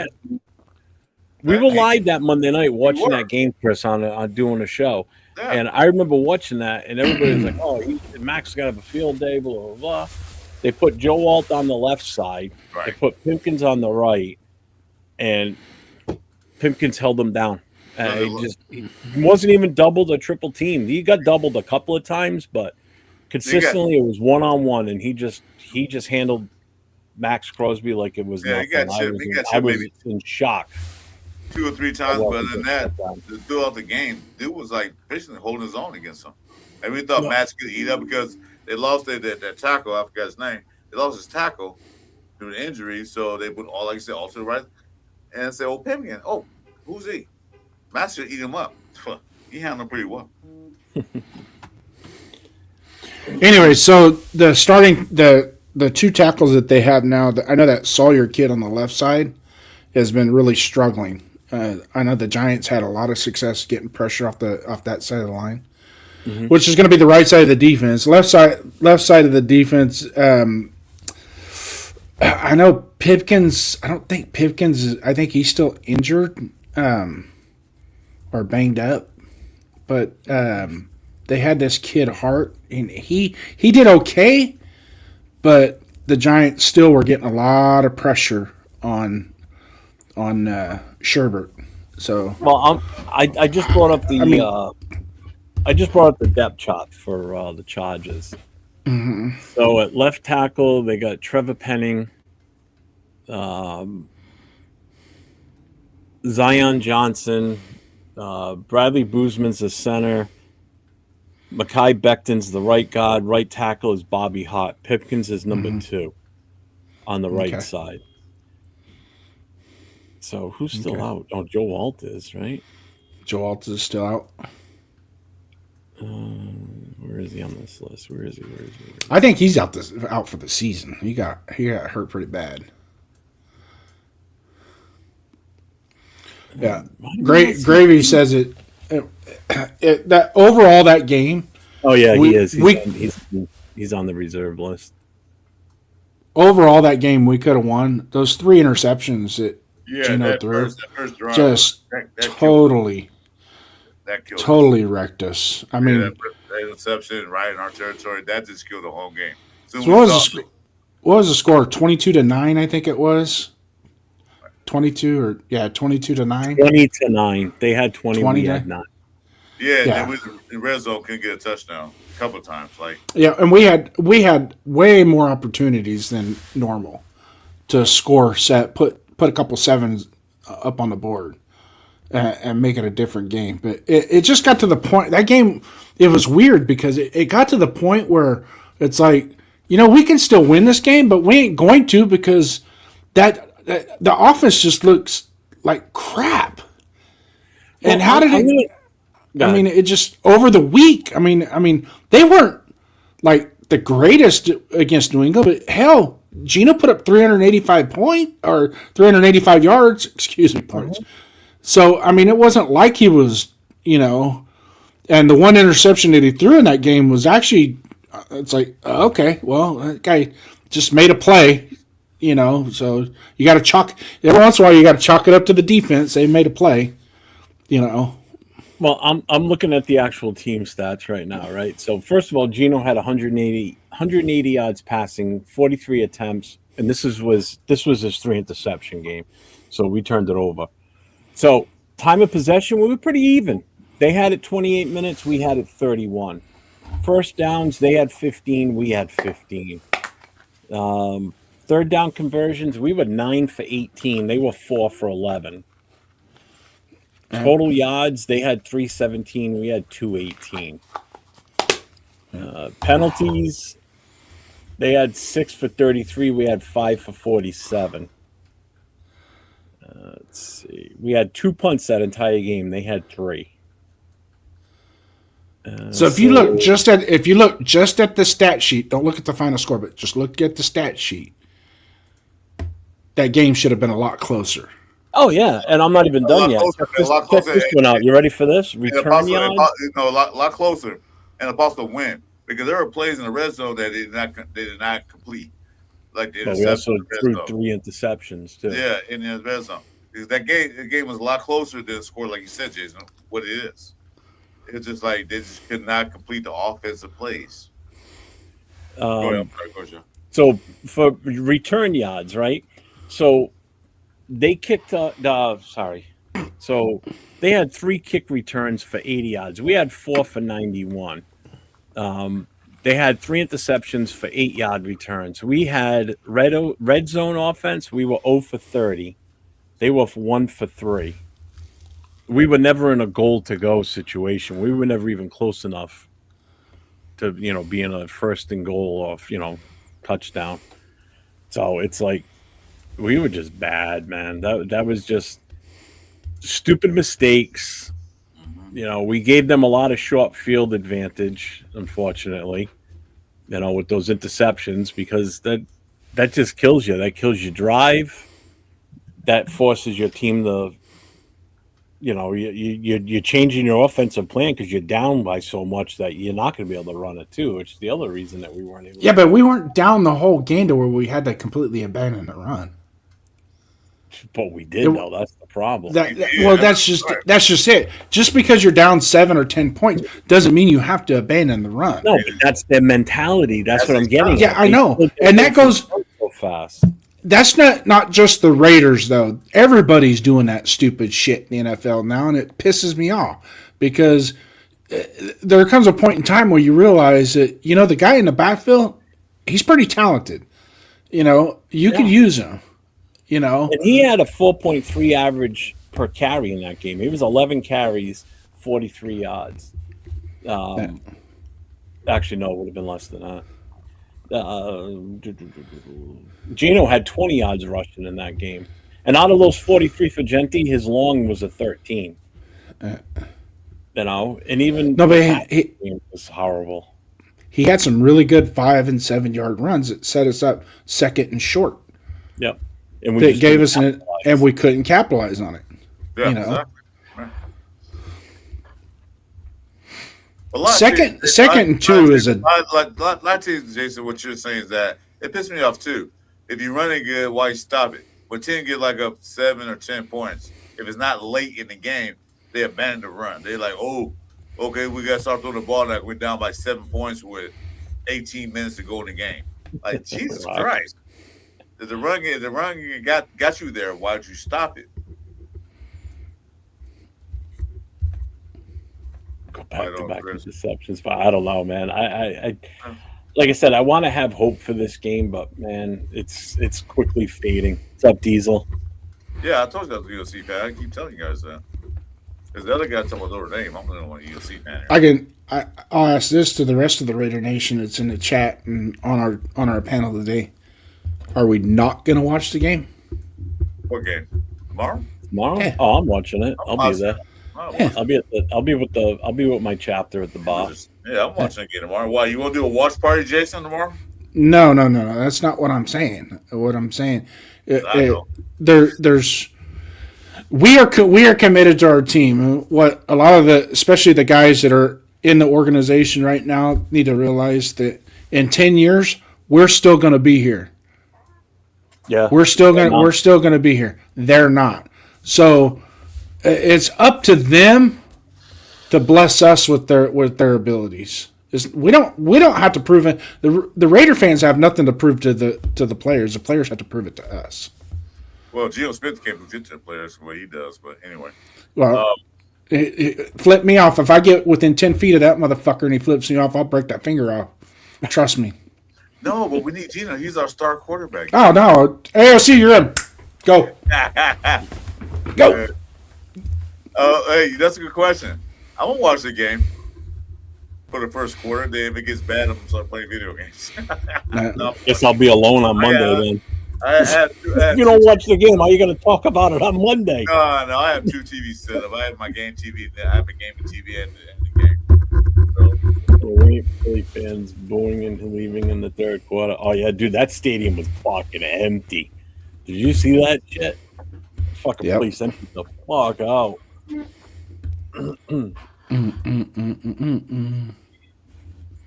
Jason versus Geno. I did to see that. Fucking Geno wouldn't last 2 seconds. Running away a little bit.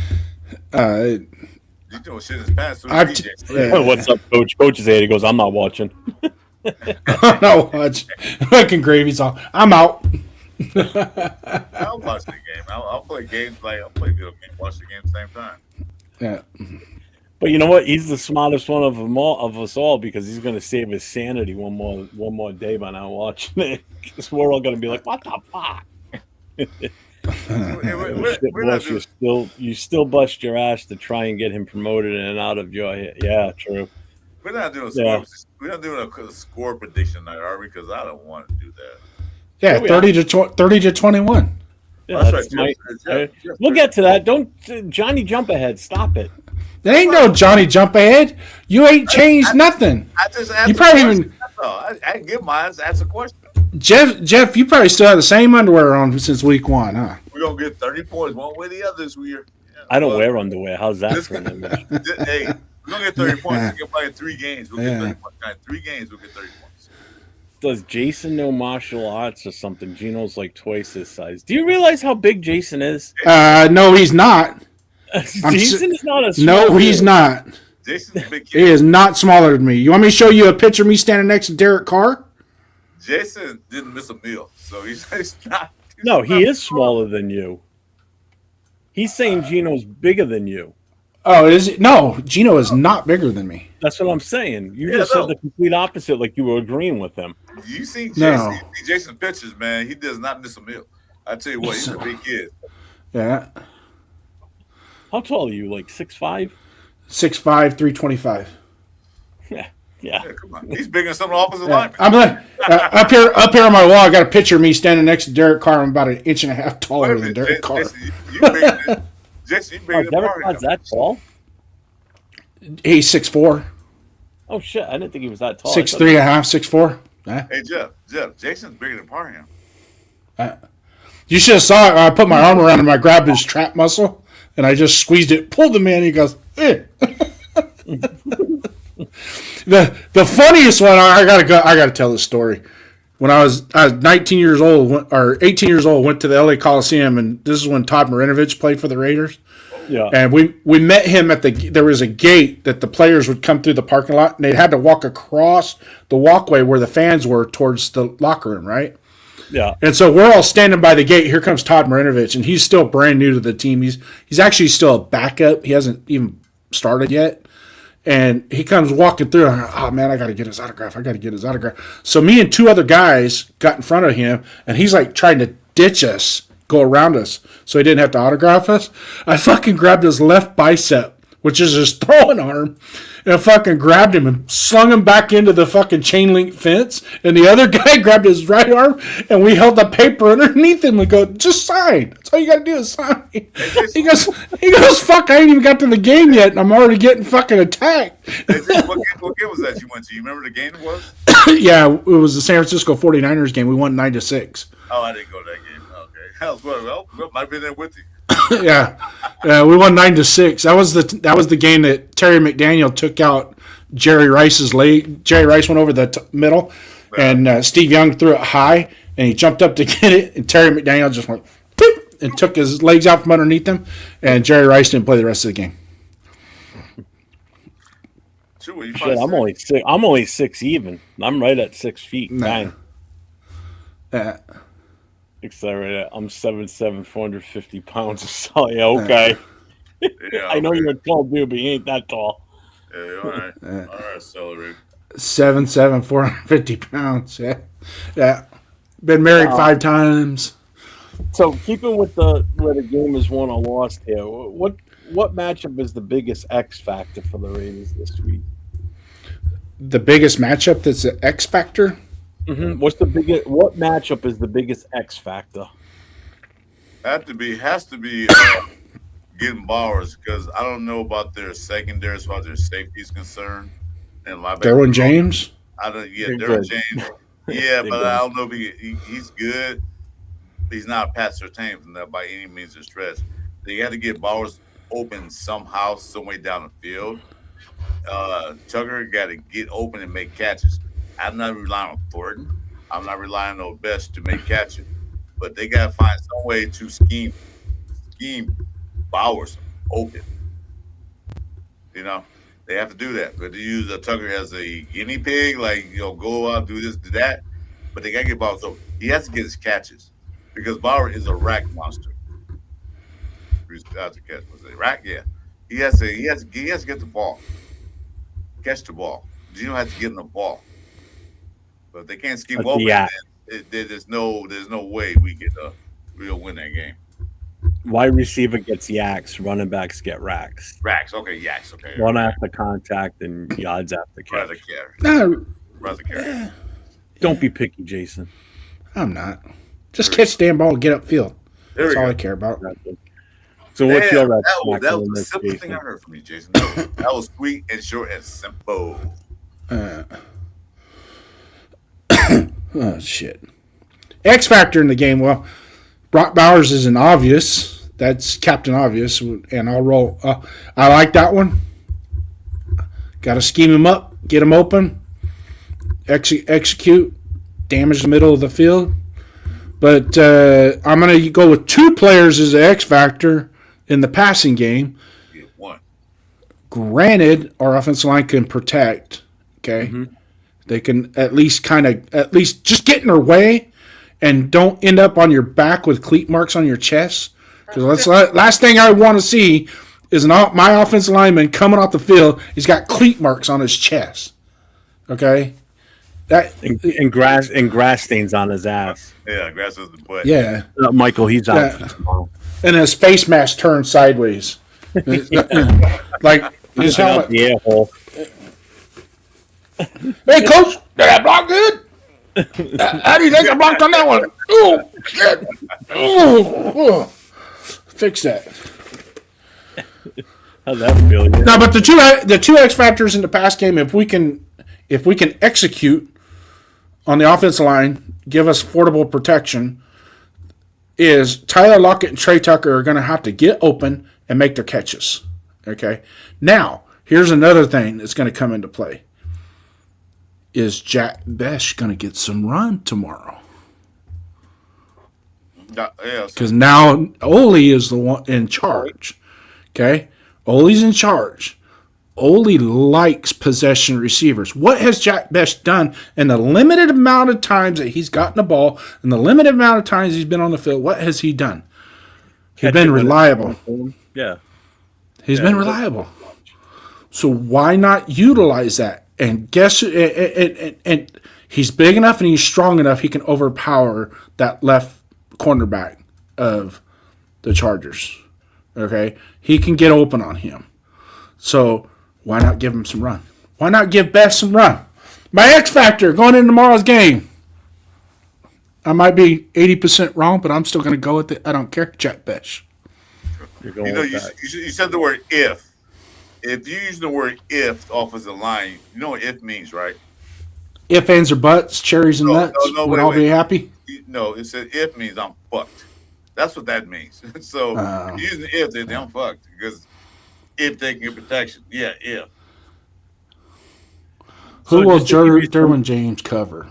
So just to let you know on Betch, right? So he's played in 11 games. He started 2. He's had 12 targets in total. He's caught 8 of them. That's a pretty good percentage. I'm not a mathematician, but I think that's pretty good.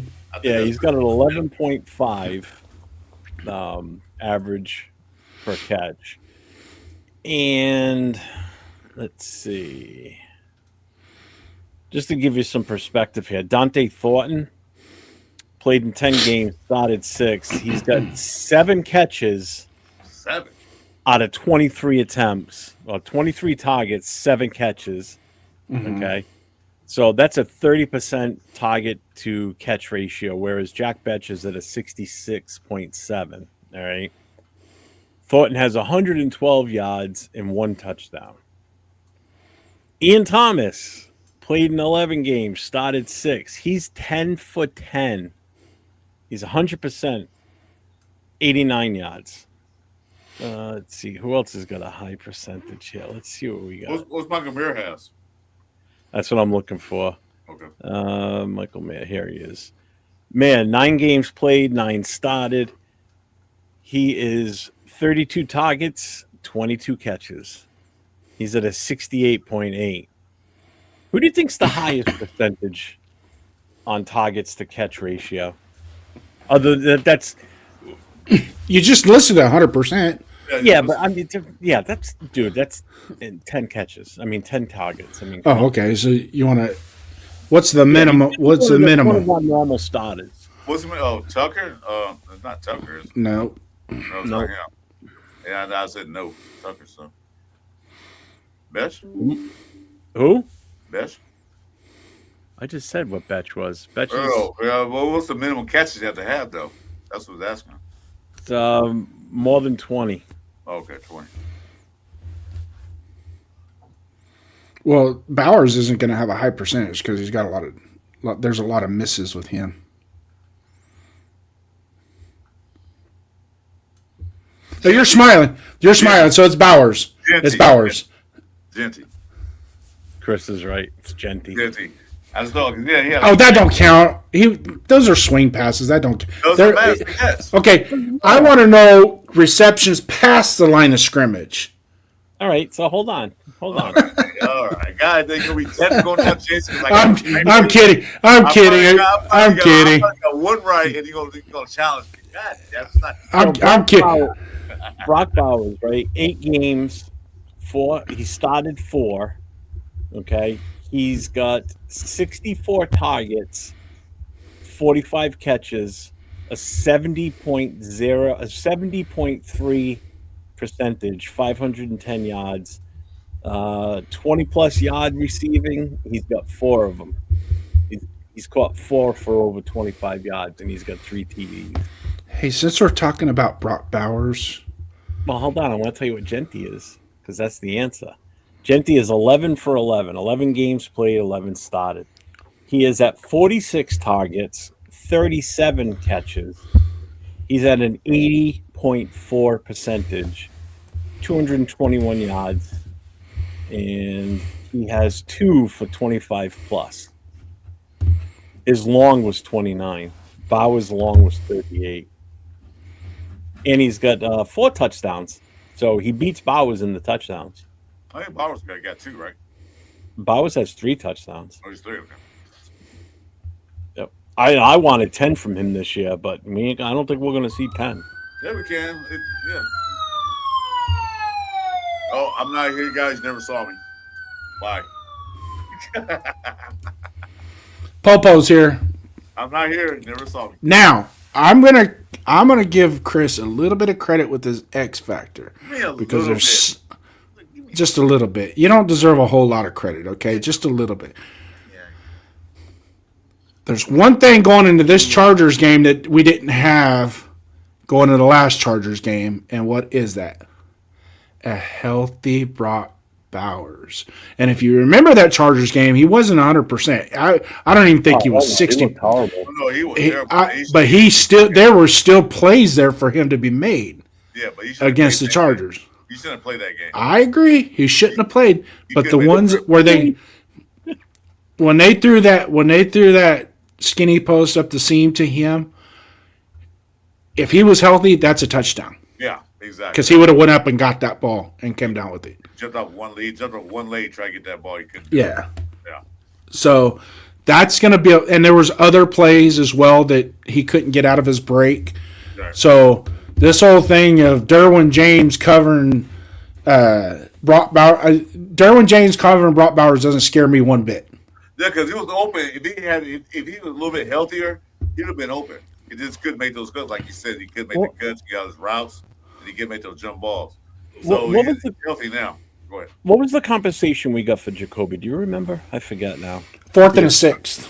A 4th and a 6th. Feels like it was months ago already. That's actually good compensation for that too. Oh yeah. Considering we got 2 picks out of that, I'll take it. We're getting 2 picks, and he wouldn't have re-signed with us. I was gonna say we just get a 5th pick. We do it winning, but 4 and 6, 2 picks. I'm happy with that. Yep. Yeah.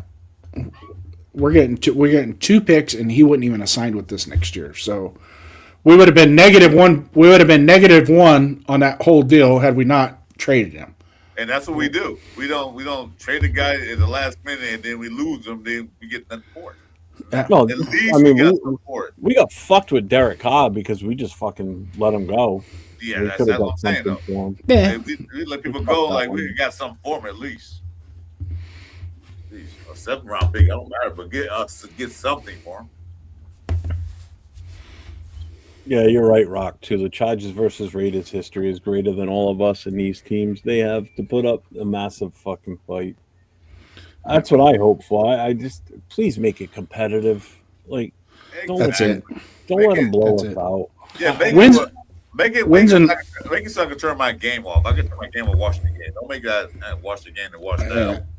Yeah. Wins and losses at this point don't matter. It's whether or not we could be competitive and progress. And let's see what we get. I mean, this is Spytek's challenge right now, right here, right now, because Spytek's still going to be here next year. Okay, this is his challenge. Okay, who out of those 25 people that are going to hit the free agent market are you even going to make an attempt to bring back next year, or who wants to come back next year? Well, yeah, let's see who buys in. Let's see who buys in to wanting to be a part of this process, and let's see who's capable of being part of this process. Hey Jeff, do you have the free agent list pulled up? Who's the free agent just coming up? Do you have that still pulled up? No. Oh, okay. I'll tell you, I don't bring back none of them. Oh, from our team? Yeah. I mean, there's a couple you're going to want to keep, but as far as like the Parhams, the Meredith, Putnams, maybe Meredith. Maybe you could see keeping him possibly. Meredith's a good swing. He's a good swing guard. He can play. Yeah, but on defense, Kuntz, see you later. He's gone. Right. As a Yep. backup, not necessarily going there to start, but he's a good backup. So We keep Devin White. Yeah, seeing as though we're on X Factors, I want to just throw my X Factor in there, and I've been hyping him up for the last couple. I'm sticking with Snowden. I'm going with Snowden again as my X Factor. That's a good one. That's a good one right there. Good one. I think he's just shown so much in the last couple of weeks. Yeah. He's been all over the field. He's been involved in almost every play that's been going on. Oh my God, I don't believe that. What? I'm watching a UFC game. Uh,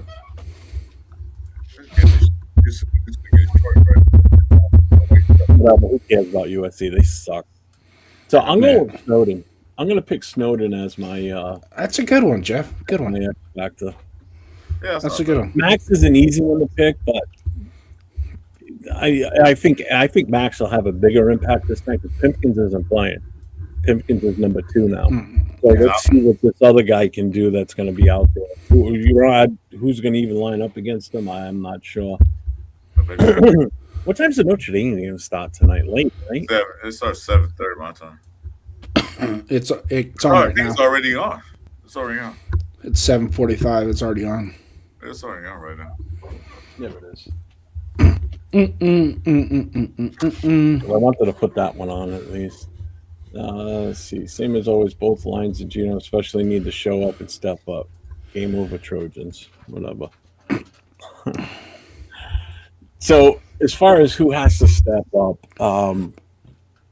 in my opinion on who has to step up, Olson. Olson needs to step up, show that he's got command of this offense, and don't let anybody push him around. I don't want to throw too much at it, Ole.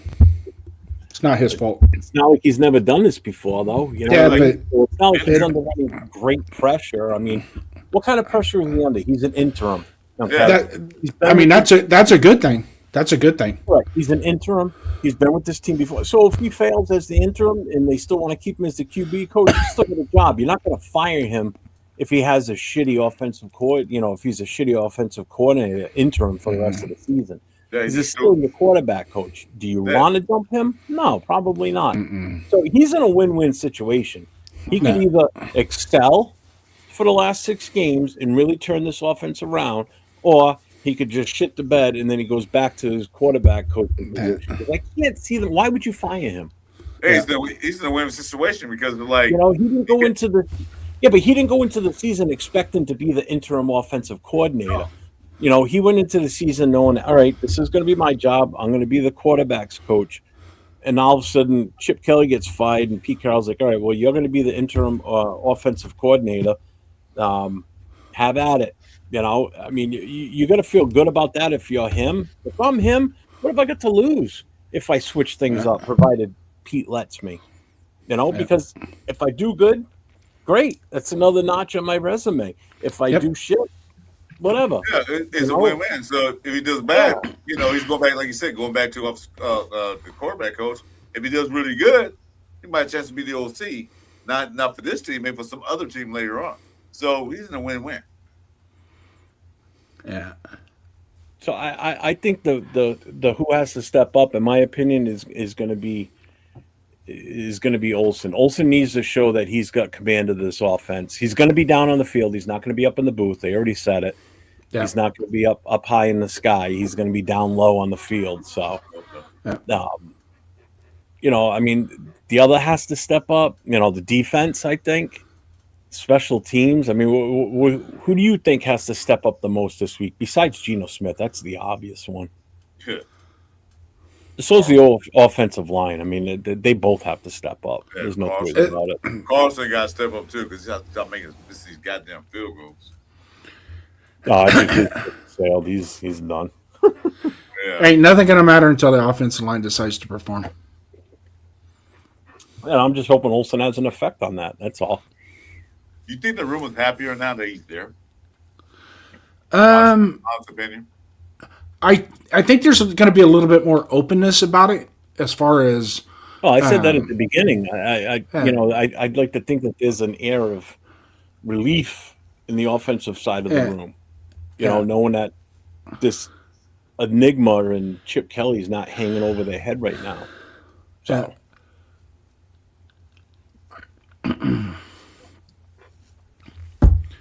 Well,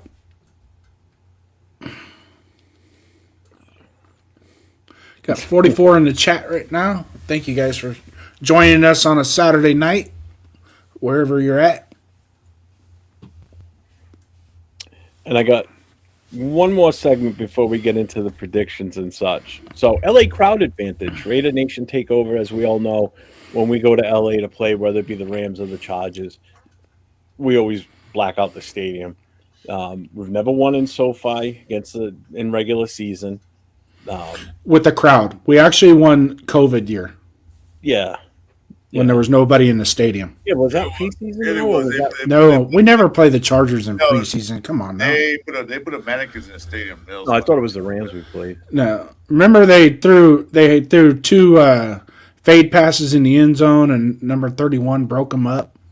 To be honest with you, I don't even remember much on the. It was a COVID game where they had to. Well, I was fake. in the hospital during that They season.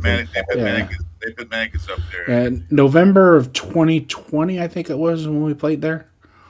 And yeah, we won. So how much does the LA Raider crowd really help this team, you think? Because there's going to be more. There's probably a good chance to be more Raider fans there than what we have in our own stadium sometimes. Yeah. You know, I mean, the LA fan base is massive.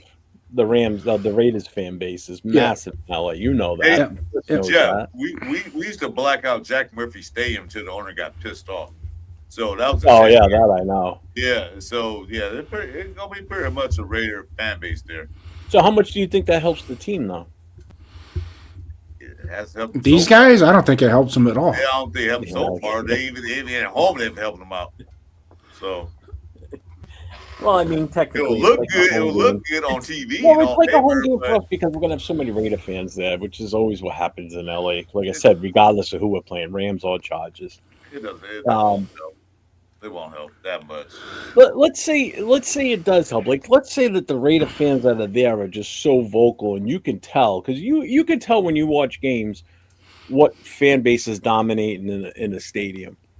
So if say the Raider fans are the over dominating voice inside that stadium, and we have any type of momentum, do you think that's going to help though, or do you think that we still find a way to blow it, like in tradition? I don't think the crowd's gonna, unless it's a tight game at the end, and we're on defense, and we need to make a stop. There might be a little bit of juice there, at least on the defense. I can tell you this: Gino's going to get booed tomorrow, and the Charger fans are going to be going, "What the hell?" I wouldn't be surprised if everybody stood up and went like this to him at SoFi. What are they going to do? What are they going to do? Kick out 40,000, 50,000 people at one time? They gonna throw the bird at him. I wouldn't doubt it.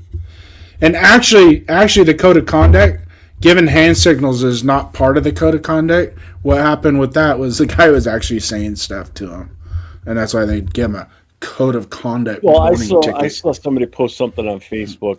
You know, it was like they shared someone else's post, and it was supposedly the person that was sitting near, not too far from this person that got the ticket and this whole hype thing. Yeah. And I guess what was being relayed, expelled out onto the field, was pretty damn vulgar, supposedly. I don't know how true it is. I'm just going by what I read in the article or in the post. If it's true, it's true. If it's not, I apologize, but I'm just putting it out there that's what I read. Not everything on the internet is real. Remember that, folks. So it's all on how you take it. But I'm just saying that's what I saw. I saw in that post. I have no idea. I wasn't there, so I can't say yes or no on that. But that's just what I saw. I saw worse with Andrew Walter coming off the field, out of the stadium at the end of the game, walking through the tunnel. My God. They had to put 4 cops around him. And I know we said this last night, and it's just the certain fans, not necessarily just Raider fans, but in any team, they're a little soft. they're a little softer on the edges. You know what? Take whatever. If someone on the field wants to yell at you, man, go for it. Go. He paid. He paid. He has a right to yell at you. He's paying your salary. You know, I heard that before. I'm a taxpayer. I pay your salary. Well, guess what? I'm a ticket buyer. I pay your salary. So shut up and take my comments. And they're handing out the citations to everyone. Hand them out as they walk out. You go, you take one. Everybody got one. They got a big old stack of them already filled out. Here, you get a citation. You get a citation. Yeah. Oakland, they didn't give you citations. They just come up there and wrap you with the stick and throw you in handcuffs and yank you out of the stadium. Well, but you actually had to do shit in Oakland to get. I mean, yeah. But you know, the other thing too is when does it become a security issue? You know, like a security issue meaning, and not so much. I'm talking about like after the game. You know, just because you know how fans are, man. Some people are just so fanatic. Yeah. You know, some people just don't care. You know, when does it become a point where the player is going to be like, you know, looking over his shoulder all the time because some people just get so ingrained and, you know, so angry at somebody. I mean, you've seen it happen before where somebody does something to a player. I mean, look at the NBA, how close the fans sit to the seats. Could you imagine that in you know, in a football? You didn't have to worry about LA in the Coliseum because your front row was so goddamn far away from the field and the bench. You know, they'd see you jumping the wall, running to the team, you know, way before the team even saw it. I mean, we used in LA Coliseum, we used megaphones and binoculars. Yeah, I'm sure you had to. You know, the damn field's so far away from you in the front row. It's not front row like it is in some of these stadiums now where you're literally like the players are right there in front of you. Basketball, I don't know, basketball it's but when you're like some players and my feelings got hurt. That fan hurt my feelings. I need him out of here. Eject him, please. I mean, Chris has been in the LA Coliseum. I mean, I'm sure it was a different feeling compared to like when he went to Vegas, how close you are to the players versus what it was like in the Coliseum. You know, because don't forget, a lot of those older stadiums, they build them out this way. Now they build them like this. You know, straight up, yeah, but like I'll tell you what. Plus in the Coliseum, they had the track field right there. So you had the track field. Well, that's what I was saying. You're so far away. If you're down there, you can't see the players. You really can't see it. They had the track field right there. Nah. Now they took it off. They took it off because the UFC owns the Coliseum. They took it out, but they put it back in. Back then, it was a track field, so you see the players. You way far back. So if you saying something like Jason said, you need a megaphone for them to hear you. They couldn't hear you. Yeah. But like I said, now the stadiums go straight up and down, so you right on top of each other. I'll tell you what, I have yet to be in the new TD Gardens in Boston, but I've been in the old Boston Garden. And when I tell you that stadium it's an indoor hockey and basketball. That stadium was built basically like this. It's straight up and down. I went with all the males on my father's side, so like my grandfather, my uncles, my cousin, my dad. We went to a Bruins game. They were playing the Hartford Whalers. And we were up at the very top row. And my father was literally holding onto the rafter of the roof, leaning over the railing and yelling at the like if I would have spit, I could hit the goalie. Because that's how straight down. Oh, yeah. Mm-hmm. Yeah, I mean, the view of the game was awesome from where we were sitting. But if you lean over the railing and spit, you're going to hit the ice. Yeah. It's not going to land on a seat below you. That's how that stadium was just built. It was just such a weird feeling to be like that. Now you go to a stadium now and you know you're sitting in the top row and you're so far back away from the field, it's insane. Yeah. You know? You felt like you were 2 miles away from the field in the Coliseum. It did. Well, I've been to the Coliseum, but it was during the summer and we just went to the entrance. They had it gated off. I couldn't get out onto the field, but I was able to stand there and look in. At the Coliseum, you need to bring binoculars, man, and say, what player was that? You can't see him. So it was far back. And then the crowd noise didn't affect the game because, like I said, the teams on the field couldn't really hear them because they're so far back. unless the game that one of the games that I went to when we played the 49ers, there was 95,000 people there. Well, that stadium holds what, like 106? 105. Yeah, it was 105. I knew it was up there. I knew it was over 100. Yeah. And we had to get to, I think we had to get to 90, we had to sell 91,000 seats to get a blackout lifted. Yeah, it was like 90 plus. Yeah. To get on TV. That's why the game was always blacked out there, right? Yep. Yeah, Yep. that's out there was pissed off about. He said want to cut the seats down and get luxury box in there. They did. The last 3 or 4 years they did move the stadium. They moved the football field down into the corner, and then they had those bleachers out there. And then, the bleachers at the other end. It still holds 85,000. Yeah, it was still enough. An enormous amount of people. You had to. Yeah, even they had to sell a ton of tickets. They couldn't, even during our Super Bowl run, they couldn't sell it out. Yeah. Right, in 83, we did pretty good with ticket sales. 84, 85, we still did pretty good. Yeah, it wasn't. That was the Super Bowl run. And then when Bo Jackson came along, nobody would go to the games until Bo Jackson showed up, and all of a sudden they were packing the stadium when he was playing. When Bo Jackson finished baseball season, then the ticket price, for hypothetical reasons, say the ticket price was $100 before pre-Bo. When Bo got there, it was $250. It went up like ticket price. High. I'm like, what the? Hey, does Notre Dame normally play Stanford in the rivalry game every year? It's a traditional game. I wouldn't consider it much of a rivalry, but it's a traditional game. Well, because that's what this weekend is. It's all the rivalry teams playing. Like today was Ohio, Michigan. I always thought USC and Notre Dame was a better quote unquote rivalry. Notre Dame is very sporadic with the 70s and 80s. Stanford was really good, but when the 90s started coming around, they really kind of fell off, and the Pac-10 wasn't, or Pac-12. It was Pac-8 to Pac-10 to Pac-12. It just it didn't jive, and Notre Dame always had, really they had good teams, especially like in the early 90s.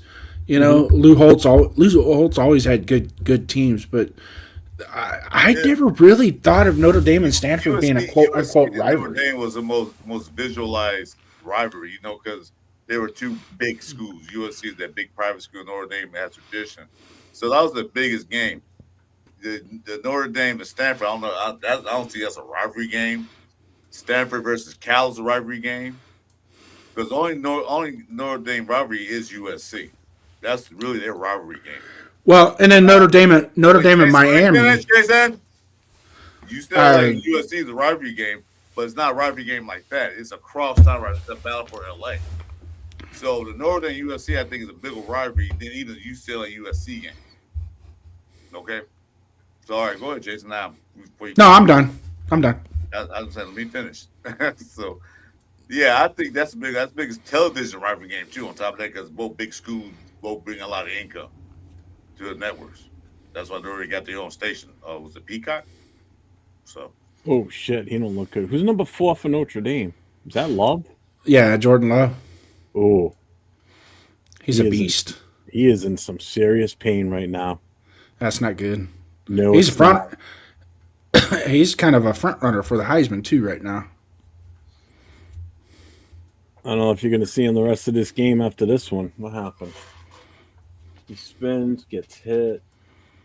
No, but going back to Notre Dame rivalries, I think the Notre Dame Miami is more of a rivalry because of the history. And if both teams are comparable, it becomes a rivalry setup. The game becomes a rivalry. I don't think so. Only because of the Catholics versus Cons and I think he's got broken ribs. All that. I don't think so. I think because the history of USC and Notre Dame, they battle each other every year from day one. It's like go back in history. The Miami, whatever, that's college. This is NFL. All right, predictions and final thoughts. What do you guys got for predictions for this game tomorrow? In the chat, chime in too. I know you guys did it earlier in the chat. I can't go back. It's already going off the screen. Was that long ago? So I know Frank Webb has got his Raiders winning a close one, 23-17. I got us losing 27-16. Okay. I've got us winning 30-24. Hey, you're stealing my shit, man. No, you said 30-21. I said 24. Yeah, but I go into 30. I always pick 30. I think I'm sticking with the I think the 30-21. Raiders with Greg Olson. I think the Raiders are probably more inspired for the play under Olson than Chip Kelly. So I think they'll probably put points. There's been a few games we could have got 30, 35 points. A few games they couldn't get the Raiders or they couldn't do shit. But I think Greg Olson might inspire him to get 30 points. So okay, I tell you what, 31-24. I'm happy. Yeah, I'm still going 30-21. All right, yeah, I can get to the scores here. So Donut said 28-13 Chargers. Travis says 27-24 Raiders. Okay. I take it. That was it for earlier predictions on the scores. What do we got? Rock saying 63-0 and we lose. We lose 68-0.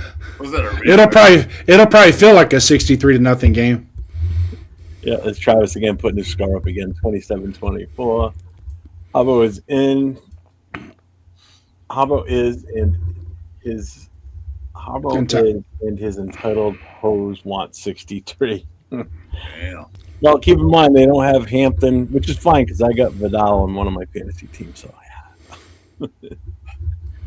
Raiders 20-17. Carlson winning field goal. Wow, you got a lot of faith in Carlson. AO says 24-21 Raiders. Yeah, I can't pick against the Raiders. Even though, yeah, we're going to probably lose, but I'm still going 30-21.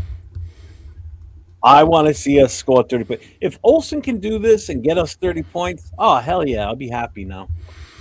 Just score 30 points, that'd make me happy. Yeah. 'Cause that means that, shit's working. Yeah, so. something happened, right? Yeah. So final thoughts, gentlemen? You got anything you want to... We'll start at Jason and work its way back towards me. My final thoughts going into this game, once again, at this point, I am not about the wins or losses, but I'm not about tanking either. Okay, let's just be clear about that. Tanking is the Philadelphia 76ers and the Indianapolis Colts. They could do the tanking. I'm not into tanking. But let's be real. What we want to see as Raider fans at this point in the season is progression, production, and buy into what we want as fans. Buy into the fact that we want you to be competitive. I'm not using the word compete. Be competitive out there. Make it, win each and every play that you can win. And if we could walk out of tomorrow's game, us as Raider fans and our Raider team, with our head held up high. I'm not into moral victories, but I am into let's get better. Let's show that going into 2026, we have something to work with. Because if we roll out the rest of 2025 the way it's been going, there is nothing to look forward to in 2026. Oh, he's changed his score. Raider Travis now saying optimistic any given Sunday, 54-30 Raiders. I hope you're right. That'd be beautiful. Because that means Brock Bowers got me a shit ton of points, too. Chris, what do you got for final thoughts? And anything you got coming up? Jason, actually, hold on, Chris. Jason, do you have anything coming up this week? I have nothing coming up this week, but however, I have one of our fellow chat mates that was in. Me and him have been rodeoing together to come up with a new show. So be on the lookout for the new show, Raider Nation, Show Me Your Shield. It's going to be fan-driven. We would like to, as both co-hosting this show, we would like to invite fans on a regular basis to come in and talk about what it's like being a Raider fan. How does it affect your life? Experiences, things like that, and just maybe throw a Q&A in there. We will be also rolling out, once the season's over, obviously, we go into preseason mode, which I think a lot of us are already doing anyways, watching all these college football games. We will be rolling out some preseason material. Obviously, there's going to be, pretty sure we're going to have another coaching change. So that's going to be a really good topic of discussion going forward. And then we'll also analyze some of the teams that we'll see in the playoffs, some of the postseason that we'll be experiencing as we're staying home watching a Super Bowl again. And then what it's going to take going forward. So look out for that show, Raider Nation. Show me your shield. We're looking to do it on Tuesday nights at 5 o'clock Pacific time, 7 o'clock Central, 8 o'clock Eastern Standard Time. And we're putting together, like I said, our profile of what we want to do, and hopefully it all works out. We'll be flying under the StreamYard banner of 401 Raider Jeff Productions, and of course, we won't be sponsored by Dunkin' Donuts, but you never know. You never know. It might be part of the show. Well, you're gonna have never mind. I'm not gonna say it. Yeah, I'm not announcing my co-host just yet. I know. So I just shut up for a second. Yeah, not announcing my co-host yet. I don't know if he's still in the chat or not, but he was. Of course, you got a 1 in 50 shot, Raider fans, is who it is. But if it ain't you, keep in mind, we do want to bring some of our chat mates that we've had over this past couple years. We want to bring one of those guys in and put you on the screen and grill you. There'll be a lot of knowledge-based questions, or as they like to say, know your history. Mm-hmm. See, that's what I wanted to do when I was still at the Booster Club. I wanted to do a special every month. I would interview one Booster Club member, but nobody ever wanted to do it, so I never did it. Yeah, But yeah. this So is far, so I mean, rare. I've gotten a lot of interest. Rosetown. I didn't mean to hit it that time. I was gonna wait till you were done. That's all right. But yeah, All right, well, we've got a lot of. Make sure you guys get over to Jason's channel. Raiders First Downs. First Downs. Hit the notification. Hit the subscribe. Hit the thumbs up. So when that show does launch, you'll know about it. Go ahead, Chris. What do you got coming up? Oh, sorry, Jason. Were you good? I'm good. That was a long thing, so I totally forgot what I was going to say. So, nothing. My final thoughts? Nothing. Tomorrow I got a show with Radio Nation Jason at 8:30 a.m. Pacific time, 11:30 Eastern. We're going to do a quick show right before the game start. That's it. Monday I got a show with you, Monday Morning Quarterback, to recap the game that what happens. And Tuesday night we got the show with me, Chewy, and Ray J. Jason. We can make it. Called the Cover 3 show. That's at 6:30 p.m. Pacific time. Once again, 9 Eastern. That's all I got. My final thoughts. I lost all the training track because Jason was talking about his show. I was like, what the hell is I going to say? But my final thoughts is this. I want to see us play a little better. Stop making those stupid mistakes. Get in the red zone and not kick field goals. Not relying on Carlson and whatever he's doing this year. I need us to get in the red zone. Show a commitment to. If you're going to run the ball, show a commitment to running the goddamn ball. If you're going to do a little short pass, commit to that. Stop giving up on because they catch you a 1 yard loss. Okay, it didn't work that time. Try it again, a different metric. That's what I want to see. Commit to a style of play because this team right now is all over the goddamn place. Are we a running team? No, because we can't stay with the running game. Are we a pass team? No, because Gino throws an interception and we get sacked. So I want to see commitment to a certain phase of the game and do it. You know, where we win or we fail, fine, but don't get away from it. Keep going. Because I see, because what happens is we keep running the ball, you wear a defense out. Well, I don't know about offensive line wearing a defense out, but you can wear them out. I just want to see them commit to a play style. We don't have an identity. So let's see if Olsen can bring that play style into the fold. That's what I want to see. I am done. Excellent. Make sure you guys get over to Chris for Raiders. Make sure you hit that sub, hit the notifications, hit the thumbs up. He's got a show tomorrow. He's got a show with me on Monday, the Monday Morning Quarterback. He'll be on Tuesday night with the Cover 3 with him, Raider Nation Jason, and Chewy. So make sure you hit those notifications so you know when he's going to be coming live. Go ahead. And one thing, I'm gonna do a quick pull up to do a live so I can shave my damn nose hair since you guys like talking about my nose hairs. Oh, Okay. Jesus Christ. Final thoughts for me and predictions. I already gave my prediction 30-21 Raiders win. Final thoughts. I will have my show on Monday with Chris, the Monday morning quarterback. I'll be on Tuesday night with the most notorious along with Leo, Raider Will, and James. Wednesday night, Raider connection between with myself, Cheeto Linus, Jay from Just Raiders Baby, and Nate LV Raider 10. So, and then we'll be on Thursday night, myself and Nate on the Raiders Coast to Coast. As far as a final thought, I'm sorry, I want to cut you off. Jason, what time you do the show? Is it Tuesday at what time? He's on mute.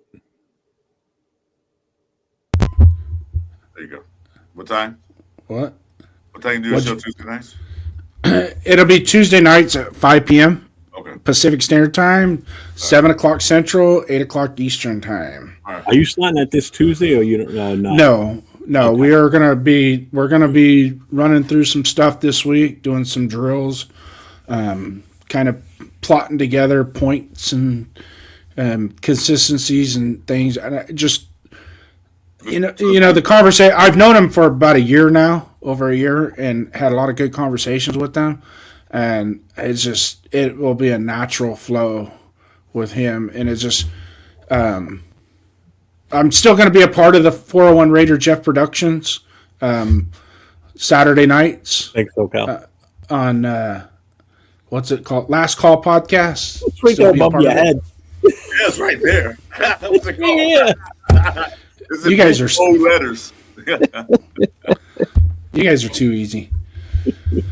I've had some time for this. And then open mic nights, I might drop in every now and then. It just depends. I mean, it's gonna be a long off season, boys. It's gonna be a long off season. You thought last year took forever. Woo! Next year's gonna feel like centuries. We got a lot to talk about when the season's finished. We got a lot to talk about, especially when it comes to the mock draft. So, Jason, I hope you join me for another mock draft season. Yeah. Schedule permitting. I've got. Well, I'll hit you up. I still want to let's do it. Schedule permitting. Most of the stuff I've gotten for this year, I've gotten taken care of. Next year, I'm going to kind of open up a little bit more. Hell, I might even go back to work just to give me something to do. You gonna be a rent-a-cop? No, fuck that shit. Well, anyway. So make sure you guys, if you like this show on Saturday nights during the season and the Monday morning quarterback, make sure you don't miss another episode this season, because once the season's over, these shows will be taking a hiatus because there's no sense in doing a Monday morning quarterback. And the last call on Sunday night, on Saturday night, will probably be halted in the off season. May do something different during the off season. But again, this show here is mainly for setting up the talk about the game on Sunday. That's what this vision was always about for Chris and I with the last call, was a Saturday night show to talk about the Sunday game. It was the last call to do a show before the game. Monday, obviously, Monday morning quarterback is exactly what it is. We talk about the game that just happened on Sunday. So once the season's over, these shows will be on the shelf until next season starts getting closer to roll around and we start getting into it. If something breaks, then maybe we'll come on and do stuff. But other than that, these two shows will be shelved for a little bit. So make sure you guys hit those notifications so you know that we're on every Saturday night and every Monday too. I just want to say real quick my final thought here. I know there's one. I know the chants for the Raiders are always just win, baby, but there's one you haven't heard in a while that's been kind of pushed aside right now, and I want to get us back to saying that again once the team is where it should be. Because right now, commitment to excellence doesn't mean the same thing anymore. No. Commitment to excellence is almost like it's a thing of the past. It's part of Raiders lore. It's part of Raiders history. there's not much excellence coming out of this team the last 15 plus years. We've had some okay seasons. We've had some real bad seasons like this one here that we're experiencing now. So let's just hope that we can get this shit turned around and this team can get back to upholding that commitment to excellence. Because right now there is no commitment to excellence. I don't see any excellence on the field whatsoever from any position, from top to bottom. And that's what we're lacking right now. So hopefully the Raiders can get back to that so we can stop pushing that again and stop really living the commitment to excellence mantra, because right now this team is not that. So until next time, everybody, stay safe and go Raiders. Raiders. Raiders.